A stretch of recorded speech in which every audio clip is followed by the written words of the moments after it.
Hey, good day to you. Welcome to Dice Legends. My name is Vahid. Great to have you with us. Woo! Today's episode is called A Dark Pact. Ooh. Hey.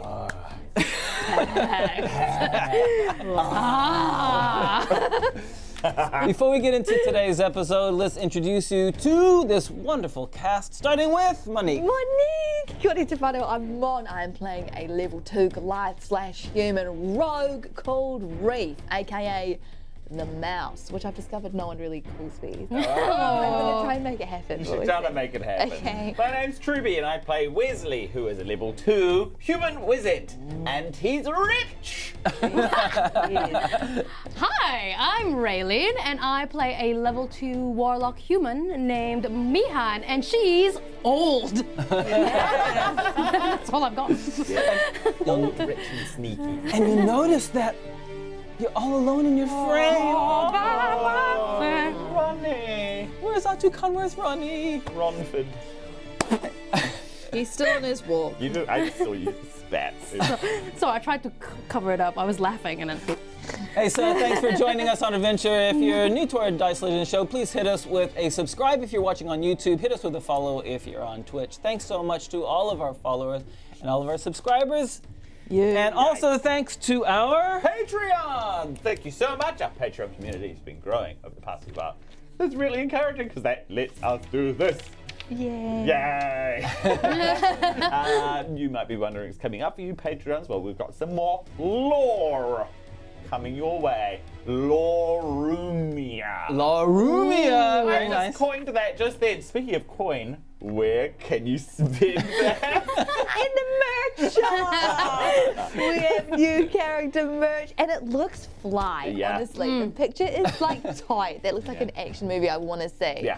And you do little patrons, you get a little discount. Anyone else, you can still buy it. You can still look good. Anyway, Hey, thanks to one of our principal sponsors, BD&D. Head to them, use the code Dice Legends to get 10% off in their shop. Get all the books you want and need. Get all the paints, board games, Magic the Gathering stuff, all that kind of great nerdy things. They've got it all there for you. We love BD&D. Thanks so much for sponsoring us. And hello, dice lovers and dice greed people. Dice greedy people. If you would like to have some more dice, well, then you can go and visit D20 Collective, one of our other sponsors. They are amazing. They've got a whole collection of dice that you can get. They've got also some their July bundles. So check those out because once they're gone for real. And then they'll come up with the August one and then the month after that. But look at July's ones because they're really cool. And if you would like a discount, then in the checkout place, you can put 10 Legends into that voucher code little box there, and then you get yourself a cheeky little discount. So go on, D20 Collective, we love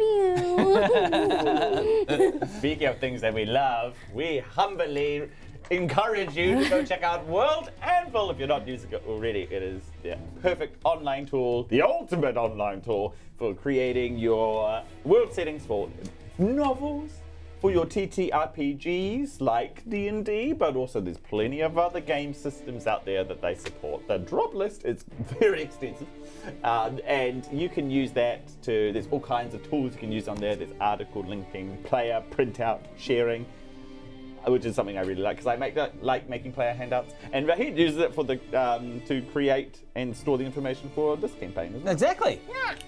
So go check out World Anvil. Very good. All right. So we've covered everything that we need to cover before we get into it. So let's roll the titles.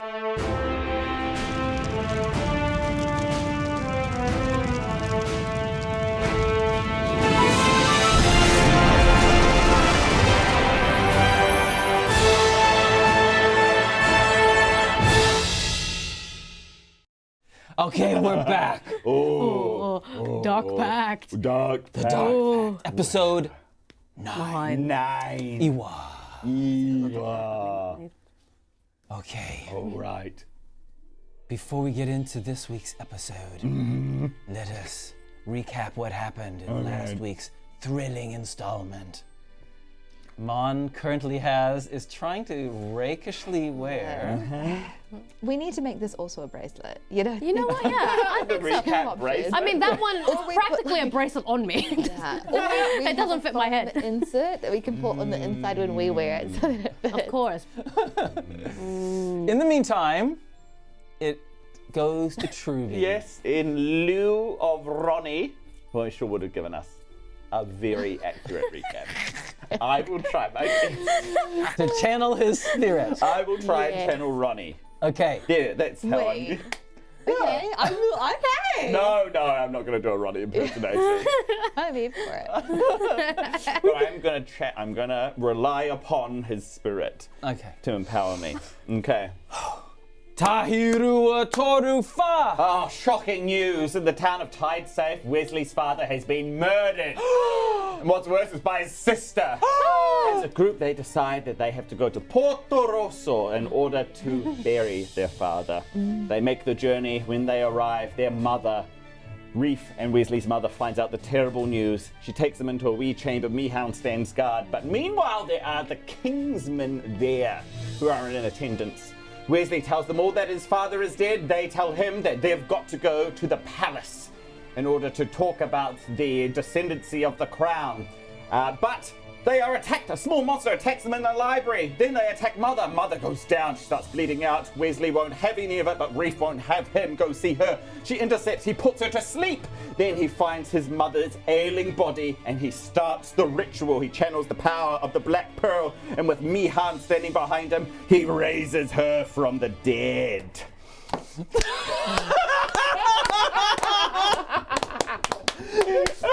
That was incredible. I hate to admit it, it was incredible. Mon, Look at him.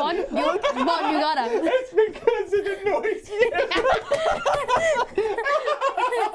You know what? This one didn't annoy me. It's more just like your recaps are everything. I feel like my recap's gonna be, but I never.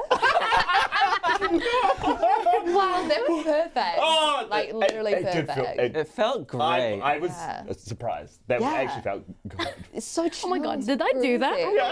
That's what Truby's giving right now. Oh my god, was Are we that? gonna vote? No. No. Just give it to him. Get it on your head. 2 more. Thanks, Ronnie. This one was for you. Are you gonna give it to him when he arrives? No, But you just said it was for him. it's not. That's all for me. Oh wow. Okay, okay. That's tight. Thank All you. right. All right. Let us get into this. It only annoyed me a little bit. Oh gosh. Okay, he's serious now. Oh my gosh. Hey. Oh. Hey. Hey. Oh. Hey. The hay is at the end of the episode? Oh my bad. The hay. I'm too soon. You're way too soon. But anyway, let us begin our adventure for today. Oh. But to do that, we're actually going to travel back in time. Oh. We're going to travel back in time 20 years. 20 years. To the city of Tidesafe. If we can pull up a map of the city of Tidesafe, please. On the streets of Tidesafe, there is a market called the Circus. It is right in the heart of the northern part of Tidesafe. A circular opening where the gondolas and the boats are able to come and see the market stalls that line it. And next to one of those stalls is Mihan. I said Mihan all over it. Were you guys not alive 20 years ago? I'm actually unsure. We're unsure. Oh, that's true. Yeah. We were alive 20 years ago. Yeah. Oh, right. Mihan, she's 40 at this But point. it's a younger Mihan. She's not so gray. Not so gray, no. In fact, there's no gray in her hair at all yet. Damn, she looked fine.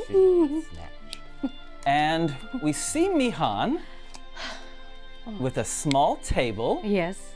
next to some other stalls. Do you want to describe the table in front of you? On the table in front of her, we've got a little like petty cash, little petty cash box, which has almost nothing in it. She's got these wares that she's been crafting. She's been crafting jewelry out of like wires and out of little cables, little ties. And these jewels, though, they're not real. But she tries to brandish them so much and like shine them so that they look like the real thing. Whether people believe they're real or not depends on the person, really. And depends how good Mihan is talking that day. And they're all splayed out.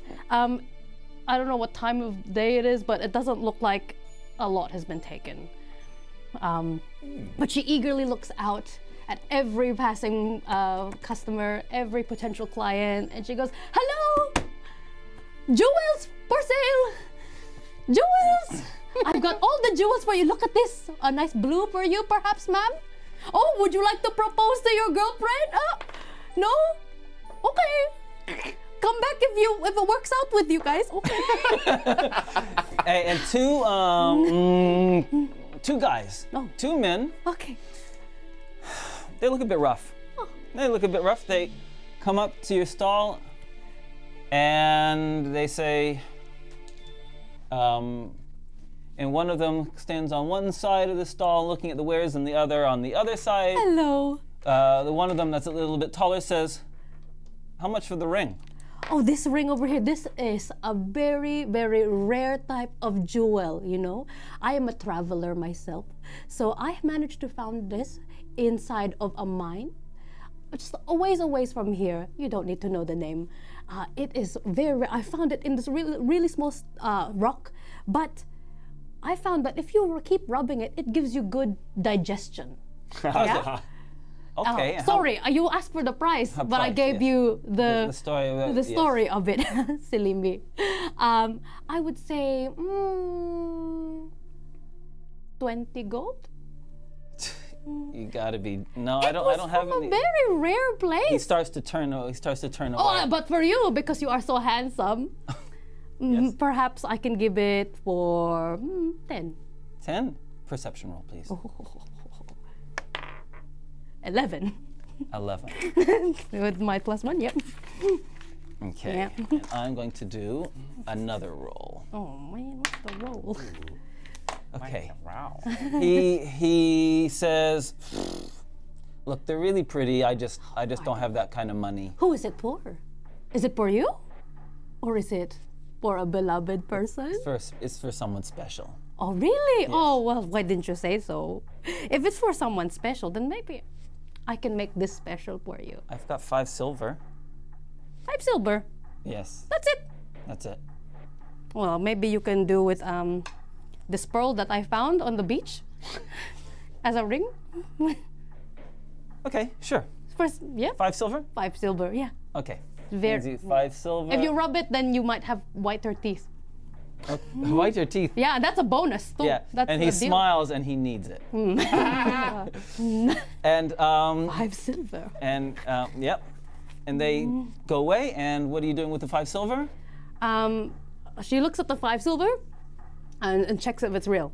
Yeah, it's real. There's a lot of people who give fake money. Not I, though. I don't give fake money. She does.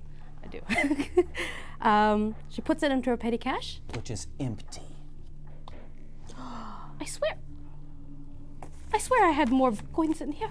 There was someone, the other person, the one that wasn't talking to you, was on that side of the table. Bastard. Mihan looks out to see if they're still inside. They look over the shoulder and they start to sprint away. Oi, you! And she starts yelling, pickpocket! Thief! Pickpocket! Attenzione! Pickpocket! And she tries to put attention on them. There are actually some town guards nearby that see that and look at you, and then they start chasing them. But it doesn't change the fact that you don't have any money. What are you joining the chase, or what are you doing? Oh, you got all your wares here. No, I can't leave my table unattended. Okay, well, they disappear from sight. Do the town guards chase them? They chase them. Oh, okay. And then I look over to the stall person next to me. Did they steal from you too? No. No. I look at the other side. Did you? Did No, they don't steal anything from me. Nothing from me. Why me? And she starts tearing up a bit. Why? And- I am a hardworking woman. I'm an honest woman. Maybe you're too honest. Maybe you're right, sir. You All should right. try lying more. Lying? But lying is wrong. Well, it's how we've stayed together for 31 years. That's right. All right, Barely even knows where I am half the exactly, and I time. don't My ask. God. All right, we're packing up. You have a good day. Oh, go have a good day to you too. Listen to your gut, Gil. Later that evening, on your way back to the hovel that you live in. It's nighttime. It's dark. I have no money. You've got no money. You've got nothing. When she goes back to her hovel, I think at this point she has started trying to counterfeit money, but she hasn't quite perfected it yet. So she goes back to her like little stash and she starts working on making some more silver for herself and like comparing it to the silver that the men gave her. Be like, what am I missing here between this one and this one? And you start working on your counterfeiting skills. This one has an extra dot on it. And there is on your small hovel that you share with others because you can't afford your own place. I cannot. There's a knock on the door. Mihan sighs. She puts down her things, covers it with a sheet, and then she walks to the door. There is a small, stooped, wrinkled man May I- wearing Oh. rags in front of you. Sorry, we're not buying anything today. Thank you. And she tries to close the door. And he says, he puts his hand and says, I have come to give.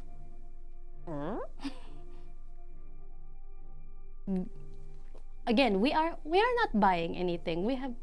We're not interested in your schemes, your pyramid schemes.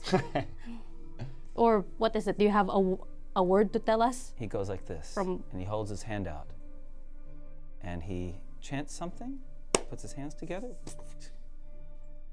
and there's money in his hand.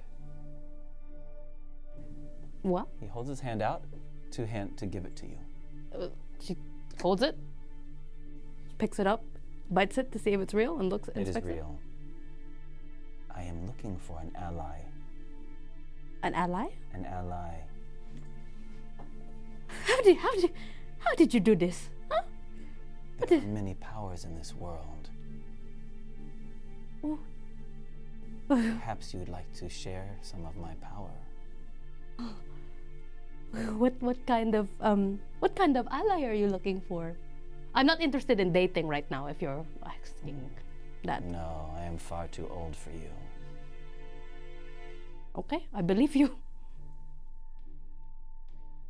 Well, what kind of ally then are you looking for? And with that, we'll change our scene. Ooh. The pact has started. Okay. Let us go to the present day. Fast forward to 20 years into the future.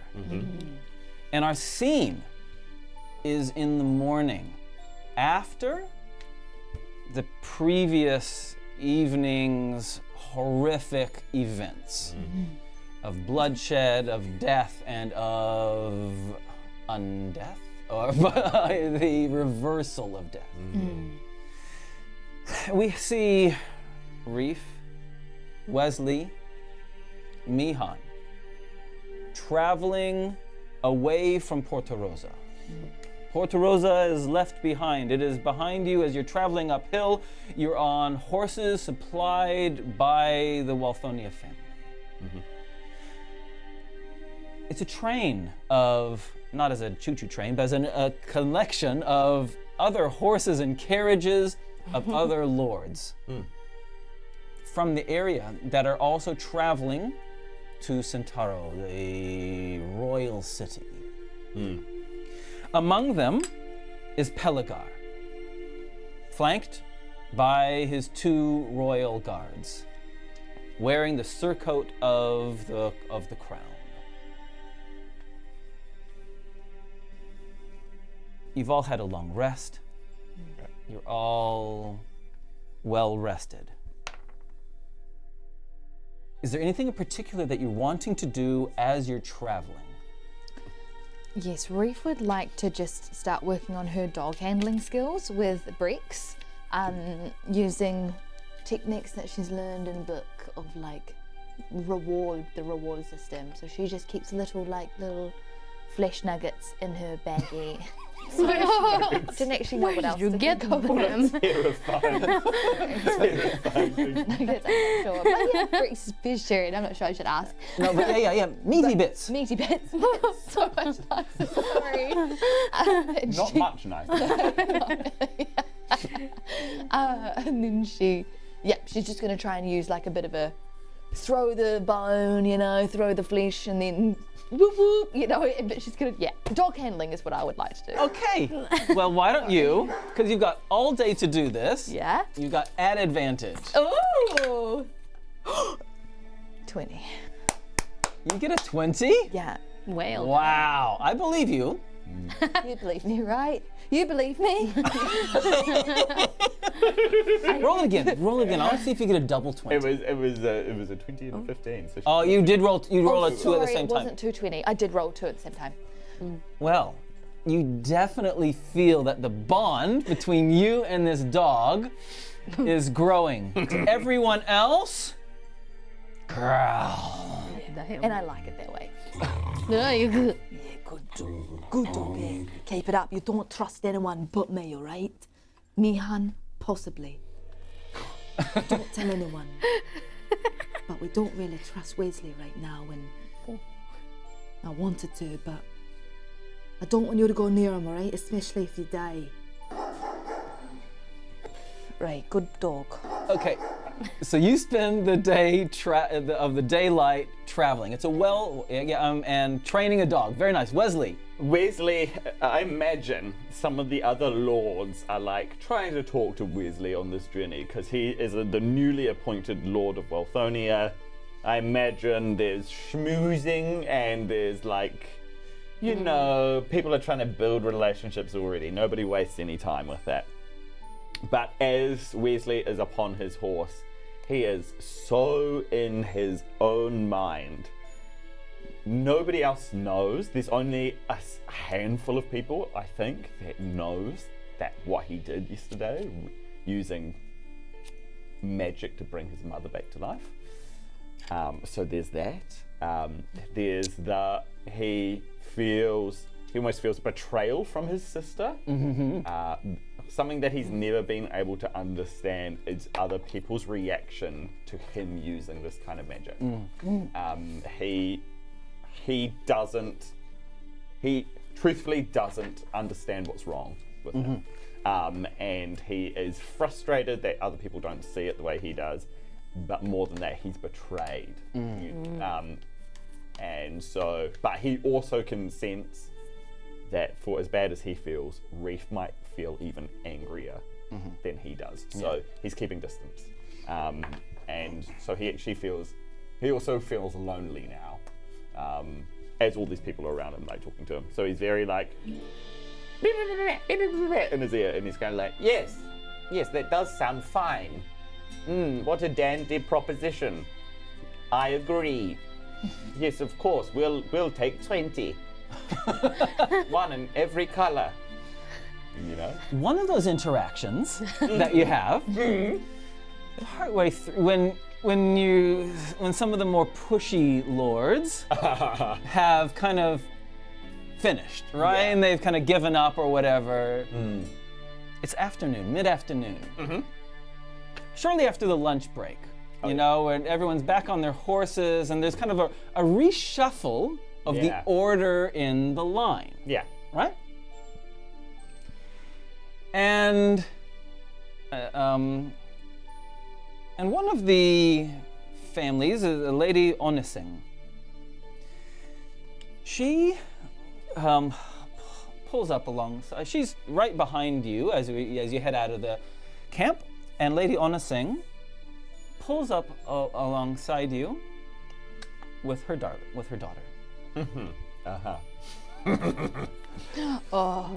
And she says, "My liege, congratulations again, and also commiserations.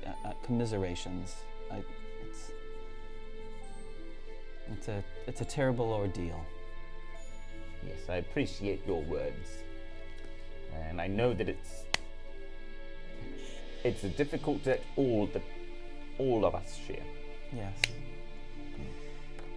And although you are young, our family stands by you. Well, is her last name Onasing? Is that the family name? Yes, yes. Well, the Onasing family have long been considered allies and friends of the Walthernia family, and your continued support during this time should be most admired. And she says, thank you, Lord. One thing that you may have considered or may not have considered is lords are so much more effective with someone that they can trust at their side. Do I hear that? That's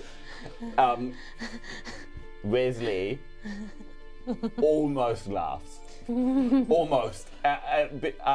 After hearing somewhere, maybe even a mile, no, a quarter of a mile behind him, he hears a snort. And he almost laughs. And she continues completely, she doesn't miss a beat. Uh-huh. And she says, someone that you can confide in. Someone that can bear you children and carry on the family name. And Wezley says, and it is my ardent and dearest wish that you and your many children find such people to make their matches. And then Wezley rides forward. And he goes kind of... Soft rejection.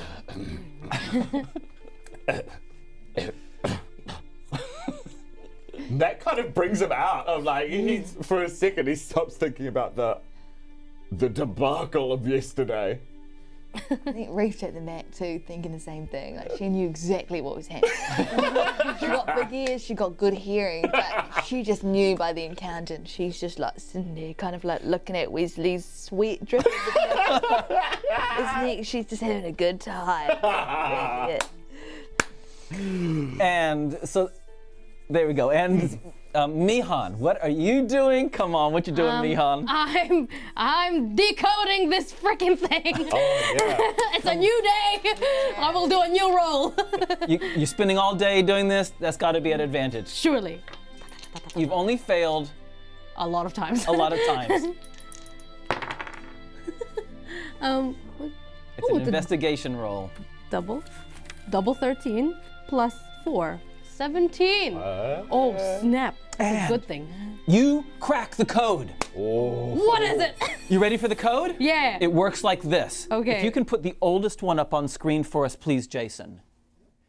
So how the code works is it's a whole bunch of gibberish words. Yes. If you can read the words. Stare, mire, harm, challenger, grief, room. All the R's are in capitals, by the way. Room, torch, lamb, thaw, gallant, little, You get the idea. blah, blah, That's blah. it. How it works is the first letter of the first word, Yes. the second letter of the second word, the third letter of the third word in each line. And each new line, it starts from the beginning again. You understand? Oh.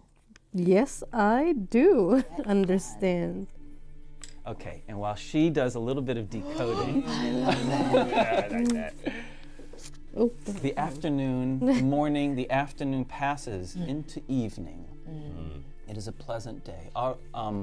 Aurumia is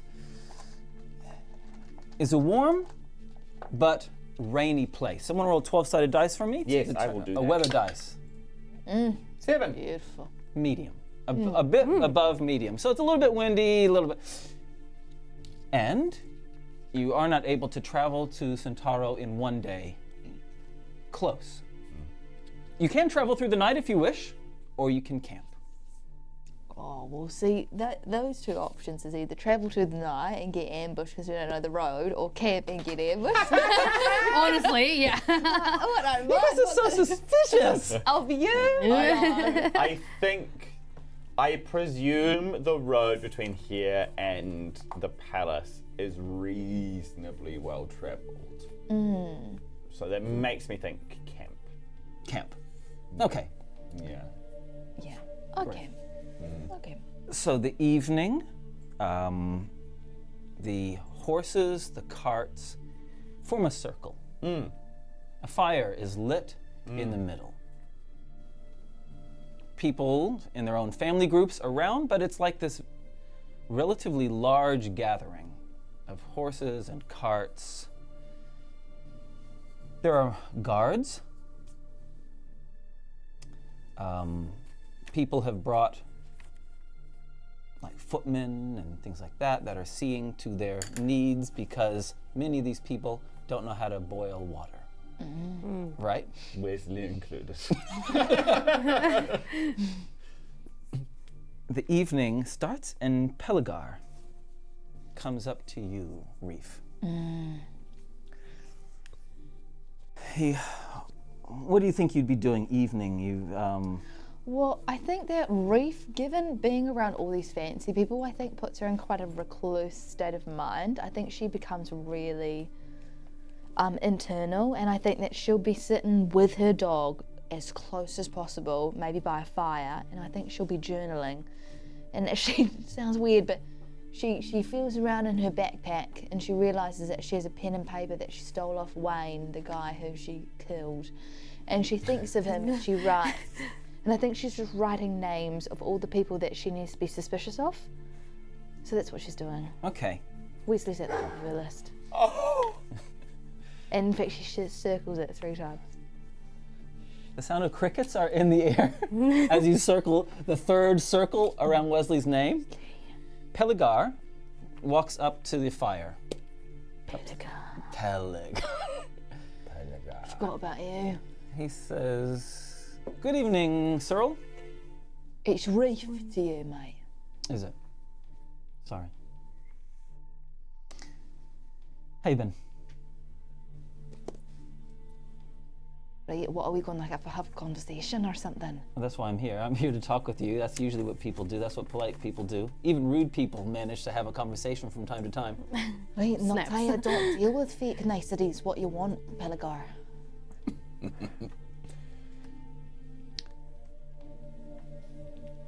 This hostility is unnecessary. Sure. Your whole personality is unnecessary, but I don't really know why we're talking about stuff like that. Hey, look. I actually like this about you. Okay? I just, believe it or not, among all these people here, you're the one that I actually feel that I have the most in common with. Right, I take that as quite an insult. It wasn't meant as one. Reef just circles his name 3 times. Okay. He says, look, I'm the bastard son of a minor lord. I know what it's like to be on the outskirts. I didn't even get an invitation to this party. I forgot about that about you. You old bastard. Why are you here then? Who are you Yep. working for? I'm a bastard. Say that one more time. I'm a bastard. Great. Just making sure. And so are you. Right, well, sure. But you got a seat. You got a seat. Meeting with the king. I'm going to be there as well, but only because the service I do the crown.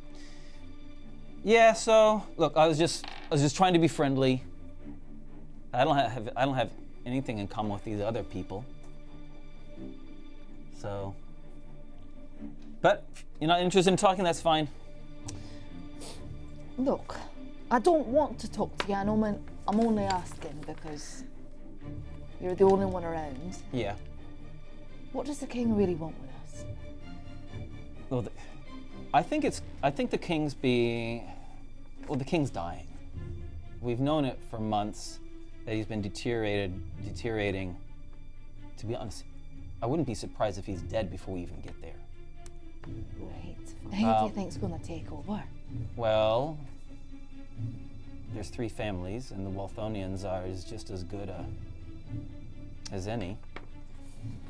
Look, I don't want to start rumors here, Pelagar, but what if someone started a rumor about a lord to the other lords? Well, that sounds like the kind of thing that happens all the time. It's part of the game, isn't it? I don't want to spread anything, but I've heard stuff about Lord Walthonia. Have you? Aye. He's not to be trusted. None of them are to be trusted, are they? They're all a bit self-interested, aren't they? But could you imagine someone at the head of the entire kingdom who dabbles in the dark arts? That I wouldn't. That doesn't sound like someone we want on the throne, does it? No, I think that kind of power, it's too much for somebody. And if they have too many resources, I'd be scared. He sits down next to you in the grass, pulls out some trail rations, hands you some dried meat. He takes a bite as well and says, "Well, these guys are a little bit loopy. They're all a bit power hungry, but..." And he kind of waves this dried pork at you. He then gives a piece to your dog. Pulls out another one, gives another one to your dog, gives a piece out, and he says, "Are you telling me?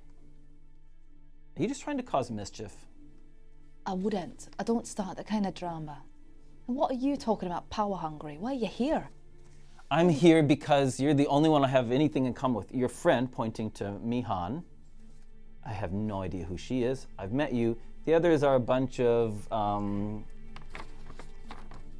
mean, in this whole vicinity, Pelagar, you could go anywhere, you could start a life, but you work for these people. They're useless. King Telezo actually is a good man. He's given me a shot, despite the fact that bastard son of...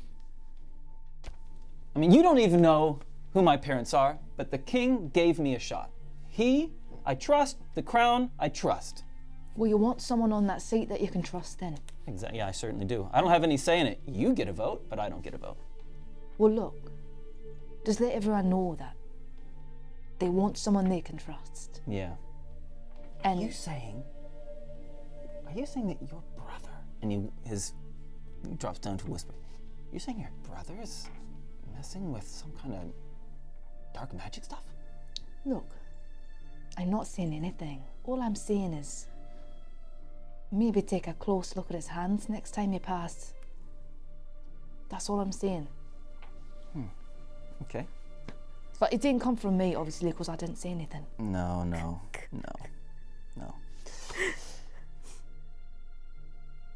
All right, I've had enough of you.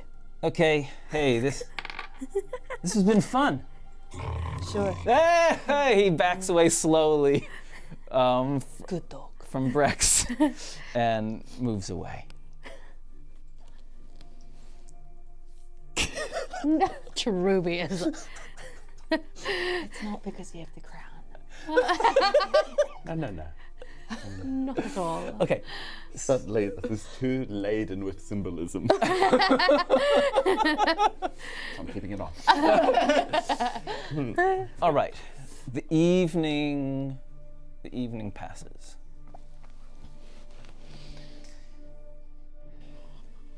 I'd like everyone to make a perception roll, please. I must be asleep because that's a 1. Curse my dice. 4. 9. You're asleep too? That's Damn it. Excellent. That's really pleasing. That's ridiculous. Good. For Vahid. Reef, Aye. you wake up first. Wezley second. I'm not talking at all to me. Reef, you're aware of some kind of commotion in the camp. There's some commotion, and you can see people putting leafy fuel onto a fire in the middle to make the light, to make the fire come back to life. And Pelagar is moving around and starting to wake people up. Reef looks over at Wezley. She decides she won't stir him awake. She stands up and looks around and she sees if her dog is there, but I think he may have gone for a wander. She starts approaching the campfire. Okay. On Wezley, when you look at Wezley, there is a mark on his head. Like someone has taken some paint and drawn a line on his forehead to his nose,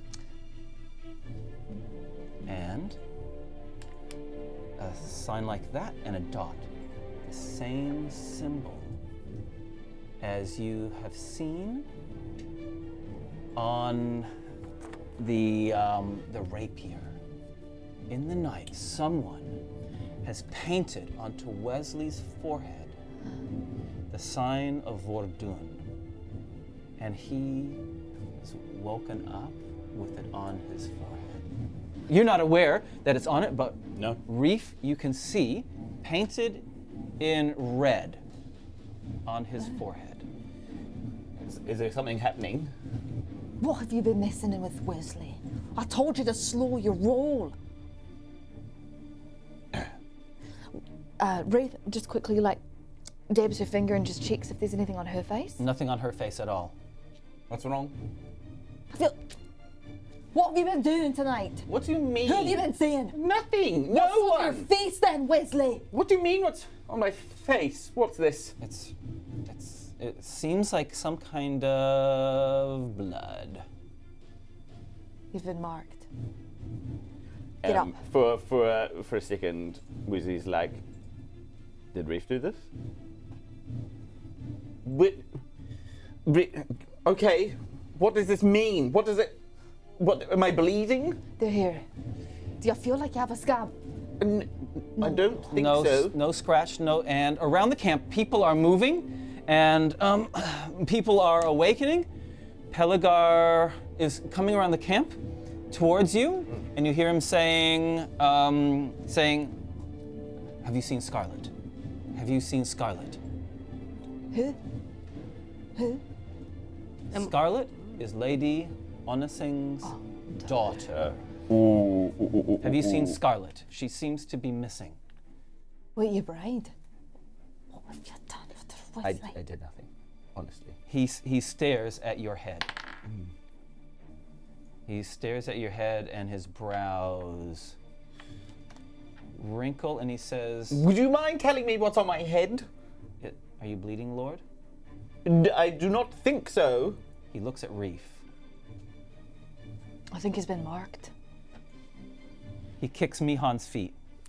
Says, "Wake up." Ow, what? Good morning to you too. Oh my God.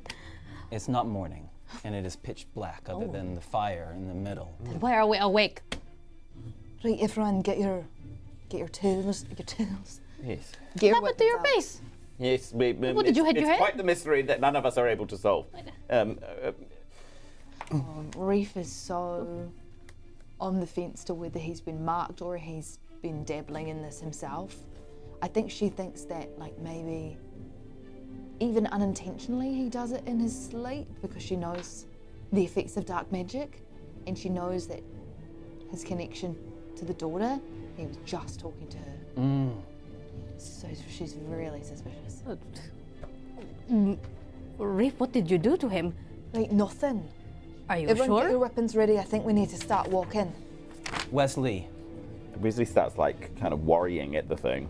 you feel a lightness in your head, Yeah. and make a charisma saving A throw. charisma saving. Ooh, that's a rare one. 14.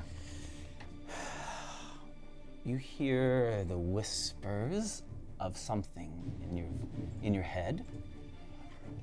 You can't tell what they're saying. Some kind of language. But you can feel the meaning, even not the syllables. Although the syllables don't make any sense, the meaning is a command. Oh yeah. And it is a command, join me. Okay. Wesley's trying to maintain like this conversation as to not let on that there's another dialogue going on up here. You have been able to resist Yeah. its power, Yeah. but you do know where it wants you to travel. Okay. Where does it want me to go? It wants you to go into the forest to your left.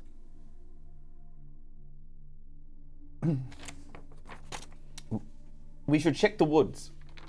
Check the woods. What for? What for? If she's been taken, then surely whoever her assailants are, and I'm saying assailants because I'm presuming the worst case here, then their best path, the best way they can cover themselves is through the woods. Do as they say. Go and get a team together. Search the woods. Take as many weapons as you can and be on guard. Pelagar points to his. Pelagar says, I think I'm going to stick with you.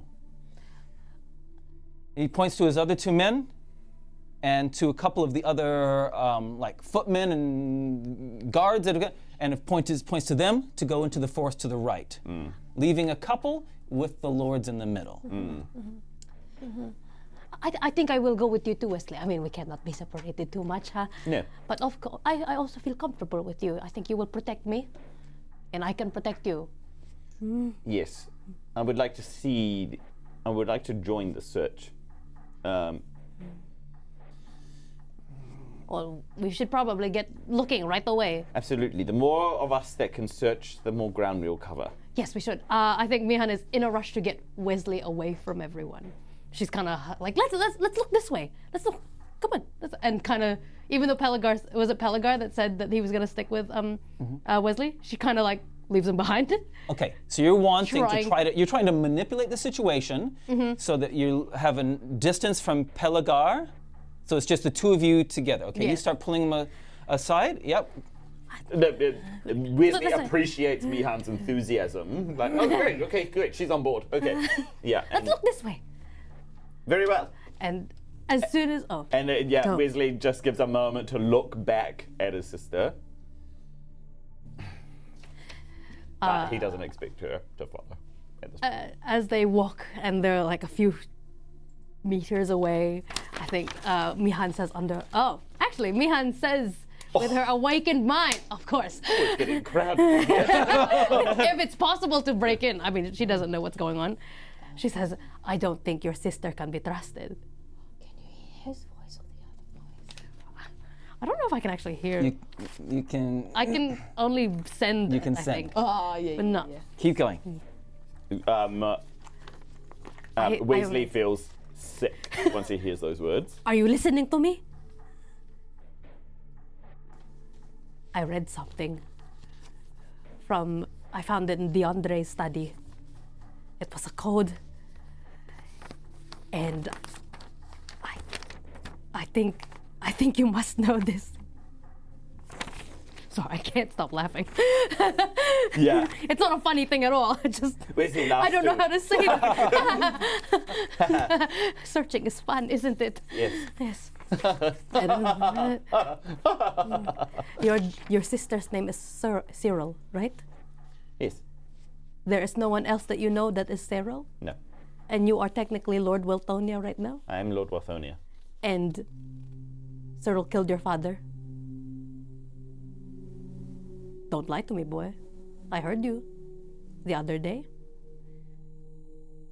She has a Wezley's- very loud voice. Wezley's searching his mind, trying to work out where on earth she would have heard it. Presuming she did? I think she did it on purpose. I have reason to believe. Or that Cyril might be what they call a weapon. Wezley's world is starting to, like, literally tilt. he almost feels. He almost loses his balance. Open and close that 7 times. Sorry. Counted? So I'm like nervous with this information. Wezley is kind of like almost falls to the ground. Okay, she holds him up. Remember, we Yeah. must keep searching. Yes. Keep looking like you're looking around. Yes, Mihan, that's right. Need to keep searching. Behind you, Pelagar says, "You coming?" Yay. We shall follow them, but just keep at a distance, because Yeah. Where's your dog? Dogs could be helpful.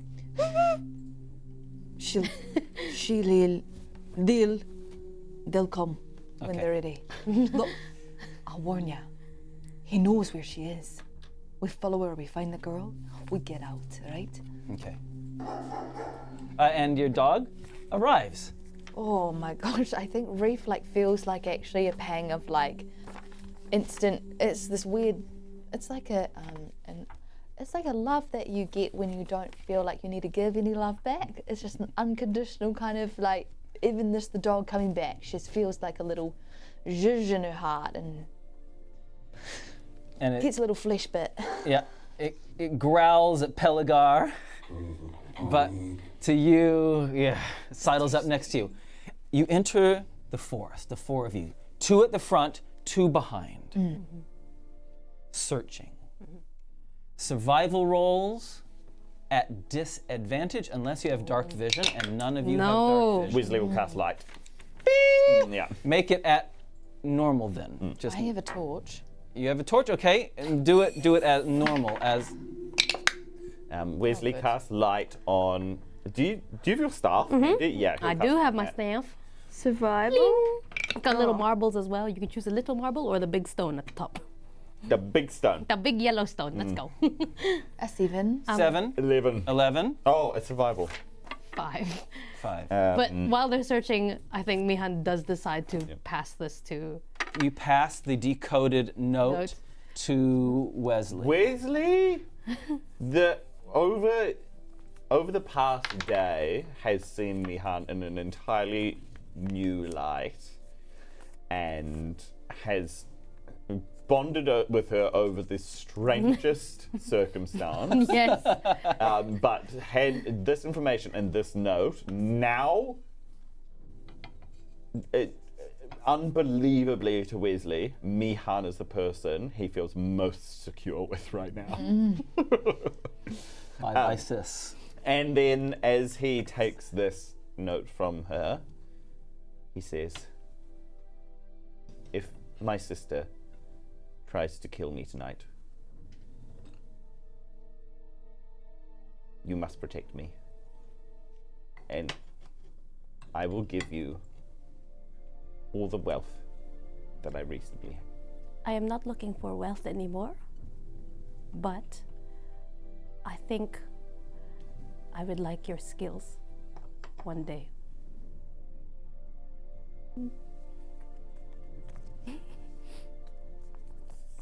And they nod in silence. And you open up the note.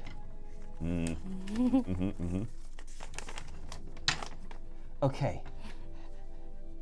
Malik's trying not to look. Pelagar, thankfully, sees the drag marks in the ground. Oh, the rag marks. And as you're scouring through this dense forest in the dark, not being able to see anything at all, he grabs your shoulder, your arm. He has to reach up. He's being quiet, and he points down and he says, "Are those drag marks? It looks like something's been dragged through there." And indeed, it looks like the leaf litter in the forest has been disturbed with a line heading into the forest. Right, let's follow. Okay. Be on guard. Pelagar says, "Lord Wilthonia, Mihan." Wezley. He says, "Behold, on the right, there is a line in the leaf litter." Wow. Right, well, we'll follow you then. Yeah. All right. They We look ahead. must have struck her. She must be unconscious. What was Let's she hope. doing out here? And Wezley will, he'll follow these tracks. You start following the tracks. Yeah. He don't know. He doesn't know what the heck he's doing, but he is compelled to. He's intensely curious about this voice that came into his head, not Mihan's, but there's other compulsion that was coming into his head. Yes. What do you want to do about it then? It's enough for him to follow. This is where the voice wanted him to come, and it's also turned out to be where some drag marks are. So, yeah, he doesn't know what he's flying by the seat of his pants. Yep. The forest is alive with the sound of Music. exactly the music of the night. Softly. And copy strike. There are the sounds of night insects, lightning bugs. We don't get them in New Zealand. What are lightning bugs? The heck? Lightning bugs. Is it They're like fireflies? fireflies. Oh, Do we not? they look cool. We don't Oh have no, we have fireflies. glowworms, but not Fireflies. crazy. We call them lightning bugs in Indiana, where I grew up. Whoa. Anyway, cast tiny bits of light through the forest. It is, other than that, pitch dark. The moonlight cannot descend through the canopy of trees. Do we still have light from The light from? from your staff casts blue light because of the Stingray tail. stingray tail around this stark blue light, casting sharp shadows God. around. Tell me what you're wanting to do in terms of, like, are you sneaking? Tell me what you're doing as you're moving towards this calling in your head, Wezley. Yeah. So he treads carefully. He's trying to investigate, trying to find this woman Yes. that has been taken, but he suspects that's going to lead him to. He doesn't actually know, like, what compulsion this is. Like, is it a person? Is it a spirit? Is it? He doesn't know. So he's hoping maybe to find at the end of this path, like, what this is that's calling him. Yes. Yeah. The only thing that you were that you remember before you were able to repress it, it was quite a deep. It's hard to know if it was masculine or feminine. It Sure. was very deep. Yeah. Okay. Anyone tell me? Okay, Reef. Reef starting to breathe really shallow. She just realizes that she's in a dark, damp field that Wezley told them to go in that direction. And she's just thinking of all these reasons now, like she's killed his dad. Like she hasn't seen him in years. Like all of the doubts are just like surfacing and she's like, great. And now Pelagar has like tried to soften her up. And now he and Wezley and Mihan, she's got absolutely no idea what Mihan's intentions are. but they've all taken her out into the middle of the forest. And she's like, what an idiot. She's like, they're gonna kill me. And so she's got her rapier drawn, her dagger in one hand, and she's got a loaded dart ready to grab out her mouth on her shoulder. Okay, And you are hyper vigilant. I'm so vigilant, and then I just start to kind of like err on the side of caution, and I start to kind of like, you know, go a little bit wide with my search. But I'm searching for the girl, but I'm just like well aware that they're probably going to kill me at any moment. Can I insight that? Yeah, totally. And you can perception roll. Oh. Can you? Oh, What'd you get for your perception roll? it's 10. I'm using Okay. inspiration. Oh. What'd you We get? don't know 4. anything. We don't know anything. Wesley's trying to read Reef. She's unreadable. And because he sees her, he at least sees the tension in her and sees her preparedness, like on her weapons, and he's thinking, she wouldn't strike now. She wouldn't. She wouldn't. Would she?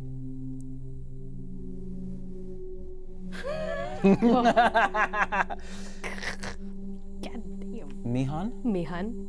you doing anything as Mihan is cautious as she walks ahead. I don't want to be the first to go into the place, but I do have the lights. So she's kind of holding it out all the way, guiding everyone, hand ready. And she's not paying attention to who's behind her. I think for some reason she trusts people back there to a degree. She's more concerned about the dangers in front of them. Okay. So Do you want to make a perception roll as well? yes, Wesley's please. too busy trying to figure out what's going on with Reef, so I'm not. You can't do a perception roll. Sure. But let's give a perception roll to Mihan. 19. 19. 19. Her glasses are makes you- clean. You hear Oh, my ears. some. You hear low growls from in front of you. Is Brex there? It's not Brex, not but Brex. it's nice to have those growls for us anyway. They're more like. Oh gosh. Mihan puts the light out a little bit more to see, like, without her body moving, just like more forward to see if it shines on anything else. And Like the eyes. trees are parting, and there's a small clearing in the forest. And in the midst of that clearing, a stone standing on top of a small mound in the midst of the moonlight coming down, full moon, directly above, casting no shadow. It is so directly above the stone. Yeah. There's something or someone at the base of that stone. And there is a bear. A bear. A bear.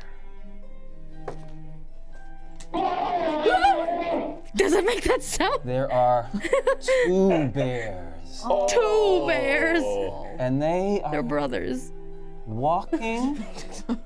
They're kind of walking, and there's something. Even you can see, even at this distance, there's something wrong with Weird. these bears. Weird bears. There's something kind of oily about them, or there's something Oil bears. weird going on with these bears as they're walking around this stone. There's some inscriptions On the stone. on the stone, which you just barely can see the light catching on the face of the rock, giving some relief. And because you got such a good roll, on the other side of the clearing, from you, you're coming in from this side. Can you guys are okay? Coming in from this side. On the other side of the clearing, a shadow, but not as dark as the shadows behind it from the forest, Okay. of a man with antlers. And it's almost like it senses you coming and steps back and disappears into the forest. As they are getting closer. Oh yeah, he does. Wezley says, kind of whispers to Mihan. Something called me here. Something called you. There are bears up there. Did bears call you? No. Something did call me. I see something else. Hang on. And as she sees the antler man go away, she says, A sudden burst of wind. Good grief. Atmosphere building right there. Wezley pulls his cloak tighter around him. A chill breeze passes through the forest. Mihan has goosebumps on her arm. Her wrinkly skin tightens for a bit. And Mihan whispers back, that antler man is here from the castle. Reef. You and Pelagar at the rear. He very quietly pulls out his sword. What do you see? Well, I see we got a clearing coming up, and I see that they've slowed down, pointing to Mihan and Wezley. What do you think? We go to the left of them and we go straight behind them. Flank. Right. Strategic thinking. Nice. All right, let's stealth. Lily. Okay. Move to the side. Okay. And he goes off the track and starts stealthing. Go ahead and make your stealth roll. Oh, he gets a 19. Oh, snap. 18. Very good. Good. And you guys head off to the side. Wezley. Wezley, can Wezley, if he's kind of close to Mihan, can he see the bears? Yes, you can now. You're now close enough Okay. that you can see that these two bears are continuing to kind of shuffle around this large standing stone. As they kind of, do they seem to circuit it, or? They are doing a circle around it. Wezley kind of tests out that theory, and by sort of here, in the middle of them, in clear view of this one, he conjures like a minor illusion to make like a rabbit, like appear here, and then kind of like makes it like dart across its path and sees how it might react to that. The bear, as it does that, it growls and lurches for the rabbit as it and starts to chase it. Ooh. But then once the rabbit has gone further away, it just growls again and resumes its patrol. It looks like it's protecting the thing in the middle. And you're close enough to see that it's definitely Scarlet. Yeah. Definitely Scarlet, Oh. lying on the ground in a bundle. She looks like she's unconscious, and she's actually leaning up against a tree with her head kind of against her chest, and she is tied. One rope on a wrist going around the rock, connecting to the other wrist, and she is tied to it. And does it look like she's been hurt by the bears? I'll make a perception roll. Yeah. Yeah. 8. You can't tell, it's just too dark, even with the moonlight. Yeah. Wezley's weighing up. He feels like they have to bring her back. If they've got eyes on her, there's no way that between the four of them they could possibly keep the secret that they found her. And then performing his duties as a lord, he thinks he's going to have to protect this person. But this situation seems terrible. There's 2 bears. Okay, Pelagar and Reef.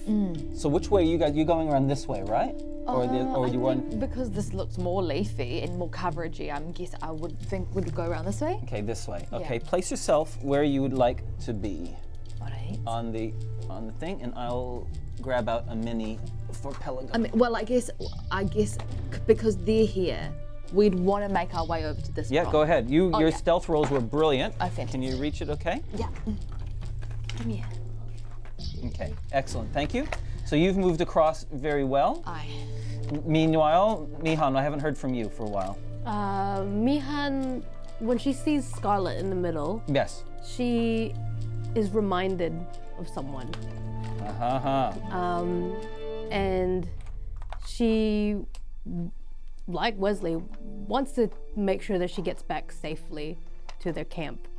And so she looks at Wezley and she says, "Oh, we have to take down the bears. But they look very vicious." We can't outrun them. They And then cannot. he's... Can they climb trees? Yes. Dang it. Oh, it's my dog. The creature. Wezley doesn't like their chances of a snatch and grab. He thinks to himself, oh, unless one of them gets caught and stays behind. He doesn't like that idea. Okay. Oh. I'm gonna figure out a trap for them. The bears their nostrils start flaring, and the growling changes as they sniff the air, and their attention turns towards, stand up, bear! Turns towards the side where Mihan and Wezley are. What do I have? Weasley's thinking to himself, don't run, don't run, don't run, don't run. I'm kind of freezing. Don't run. And then he starts charging up some magic missiles because he thinks they're about to detect them. Yeah. And so, Yep. yeah. If I cast Hex on it, will they know that they've been hexed? That's a good question, isn't it?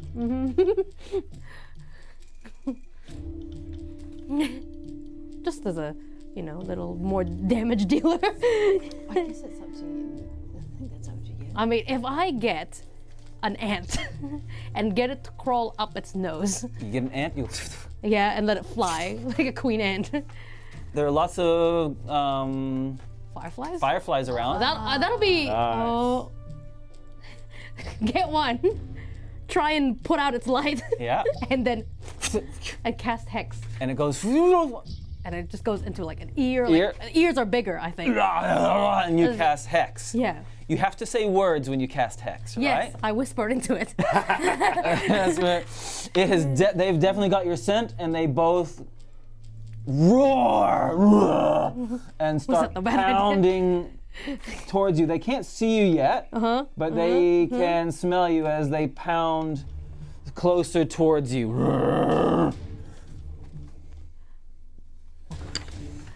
Well, Who goes first? Well, you guys have definitely got. If you want to do something, Reef, you are hidden. So, at any time you want to do something, go ahead. Yeah, all right, I'm ready. I 1, 2, 3, 4, 5, 6. Oh, I'm so close. If you wanted to have moved too closer, that's fine. Great. Well, I would like to, having my rapier at the ready, I am going to grab my left hand and I'm going to chuck some meaty bits at the bear in front of me as I'm running, hoping that To distract it. Brix is going to. Oh, okay, Roll. okay, all right, yeah. So I basically want to load Brix up for an attack, and then at the same time I'm gonna I'm gonna draw my rapier and slash at the bear's back. Okay, you get advantage because it doesn't know you're there. 18 plus 5. You definitely hit. Sneak attack. Sneak attack. Oh, Great. yes. So that's an 8 plus a 6. Oh, sorry. 3, 4. Oh, and that's only a 5, 6, 7. It's only 7 points of damage, but I'm going to disengage and run. So run, pew! And then I'm going to disengage. Go for it. 2, Put your- 3, 4, 5, 6. Yeah. Behind here. Behind those. Yeah. Cool. And try and hide again. Pelagar will go as well. He will run. He'll do double movement. Right up to behind the bear, and Brex runs up as well. For Brex. Let's see if Brex attacks. Brex does attack, but it can't. Two heads are better than one, and both heads miss. And it tries to grab at this bear, but the bear doesn't do anything. On the other side of the clearing, Wezley and Mihan, you're aware of Reaf stealthily running across, and then the clank, clank, clank. And you're on, Wezley.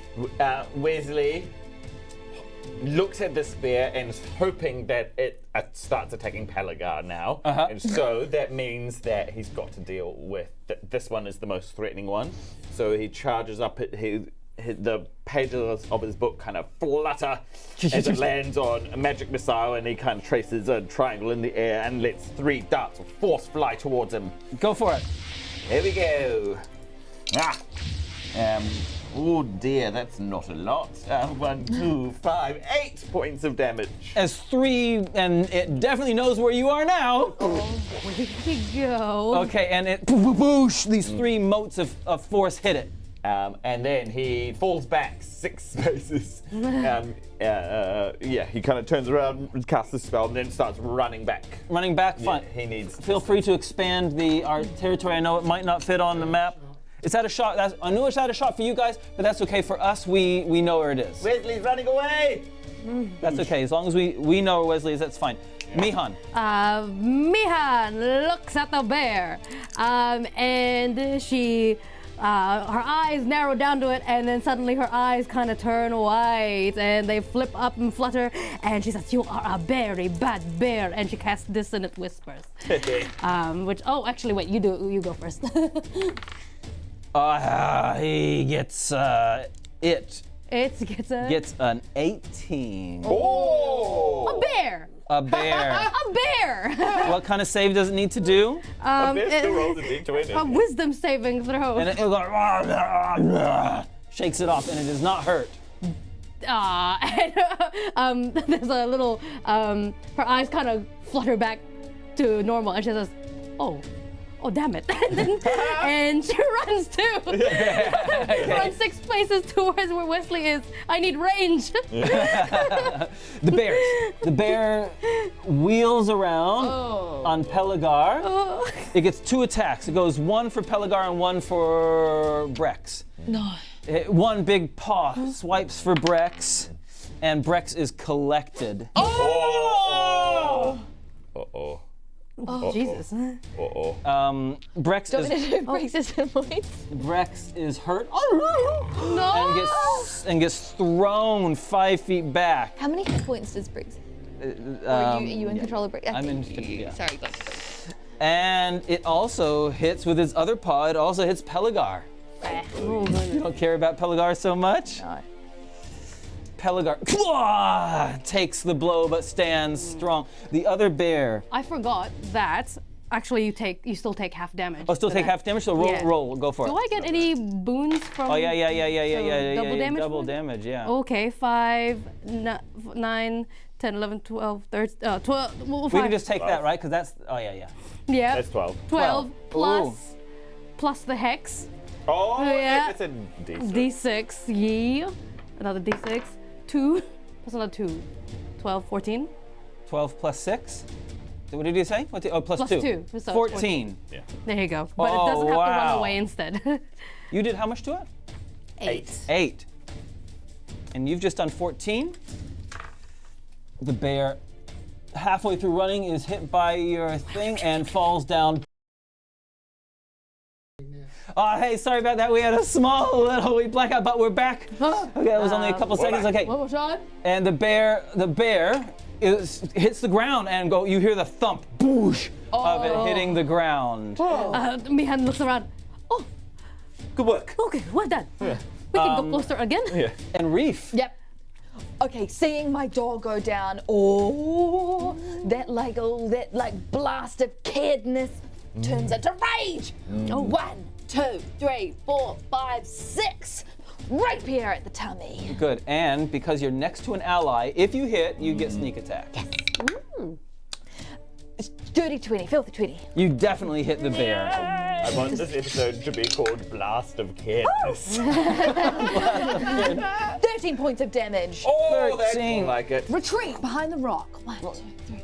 Okay, and you run right past her. She's kind of, you run right past, past Scarlet. Yeah, great. She's there, and she kind of clocks you running past, just very vaguely. I'm getting ready to.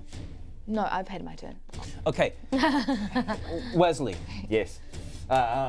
Seeing the bear go down, Wezley turns around and goes, okay, right. 1, 2, 3, 4. So he starts running back, because if they can get Scarlet out of there, then all they need to do is run away again.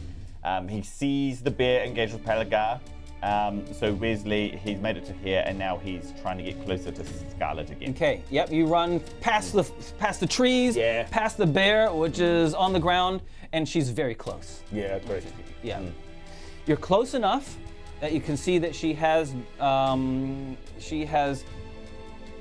been bleeding from the arm. Oh, okay. Okay, and there's on her right arm Yeah. a diagonal cut, which has dripped down her arm and left a little pool of blood on the ground. Very ritualistic. Mihan. Mihan runs 6 spaces forward. That's within 120 feet with that Yes. bear? Yep. Yes. Yeah, she tries to go for an Eldritch Blast for the bear, if that's Okay, a yep. clear line. You have a Yeah. clear line for sure. Rumpf. 14? 14 hits, yes. Let's go. Double damage. Oh, I didn't even do it at advantage.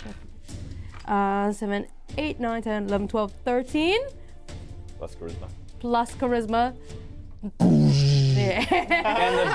And the bear falls. Mihan! Yeah. It was before that hex even got transferred, so. Woo!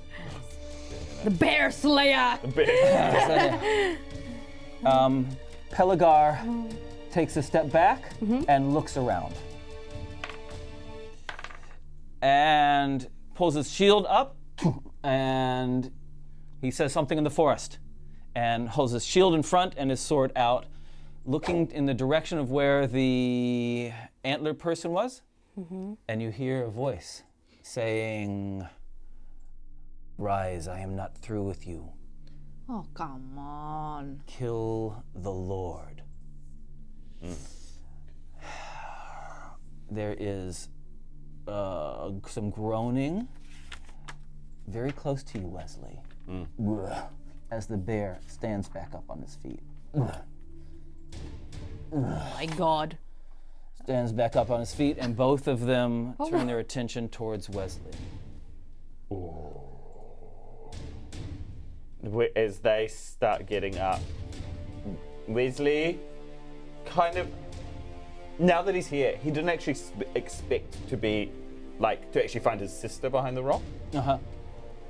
And so as they're there, Wezley just said, "Grab her!" And then he, I don't know if it's his turn, but... Okay, you say grab her.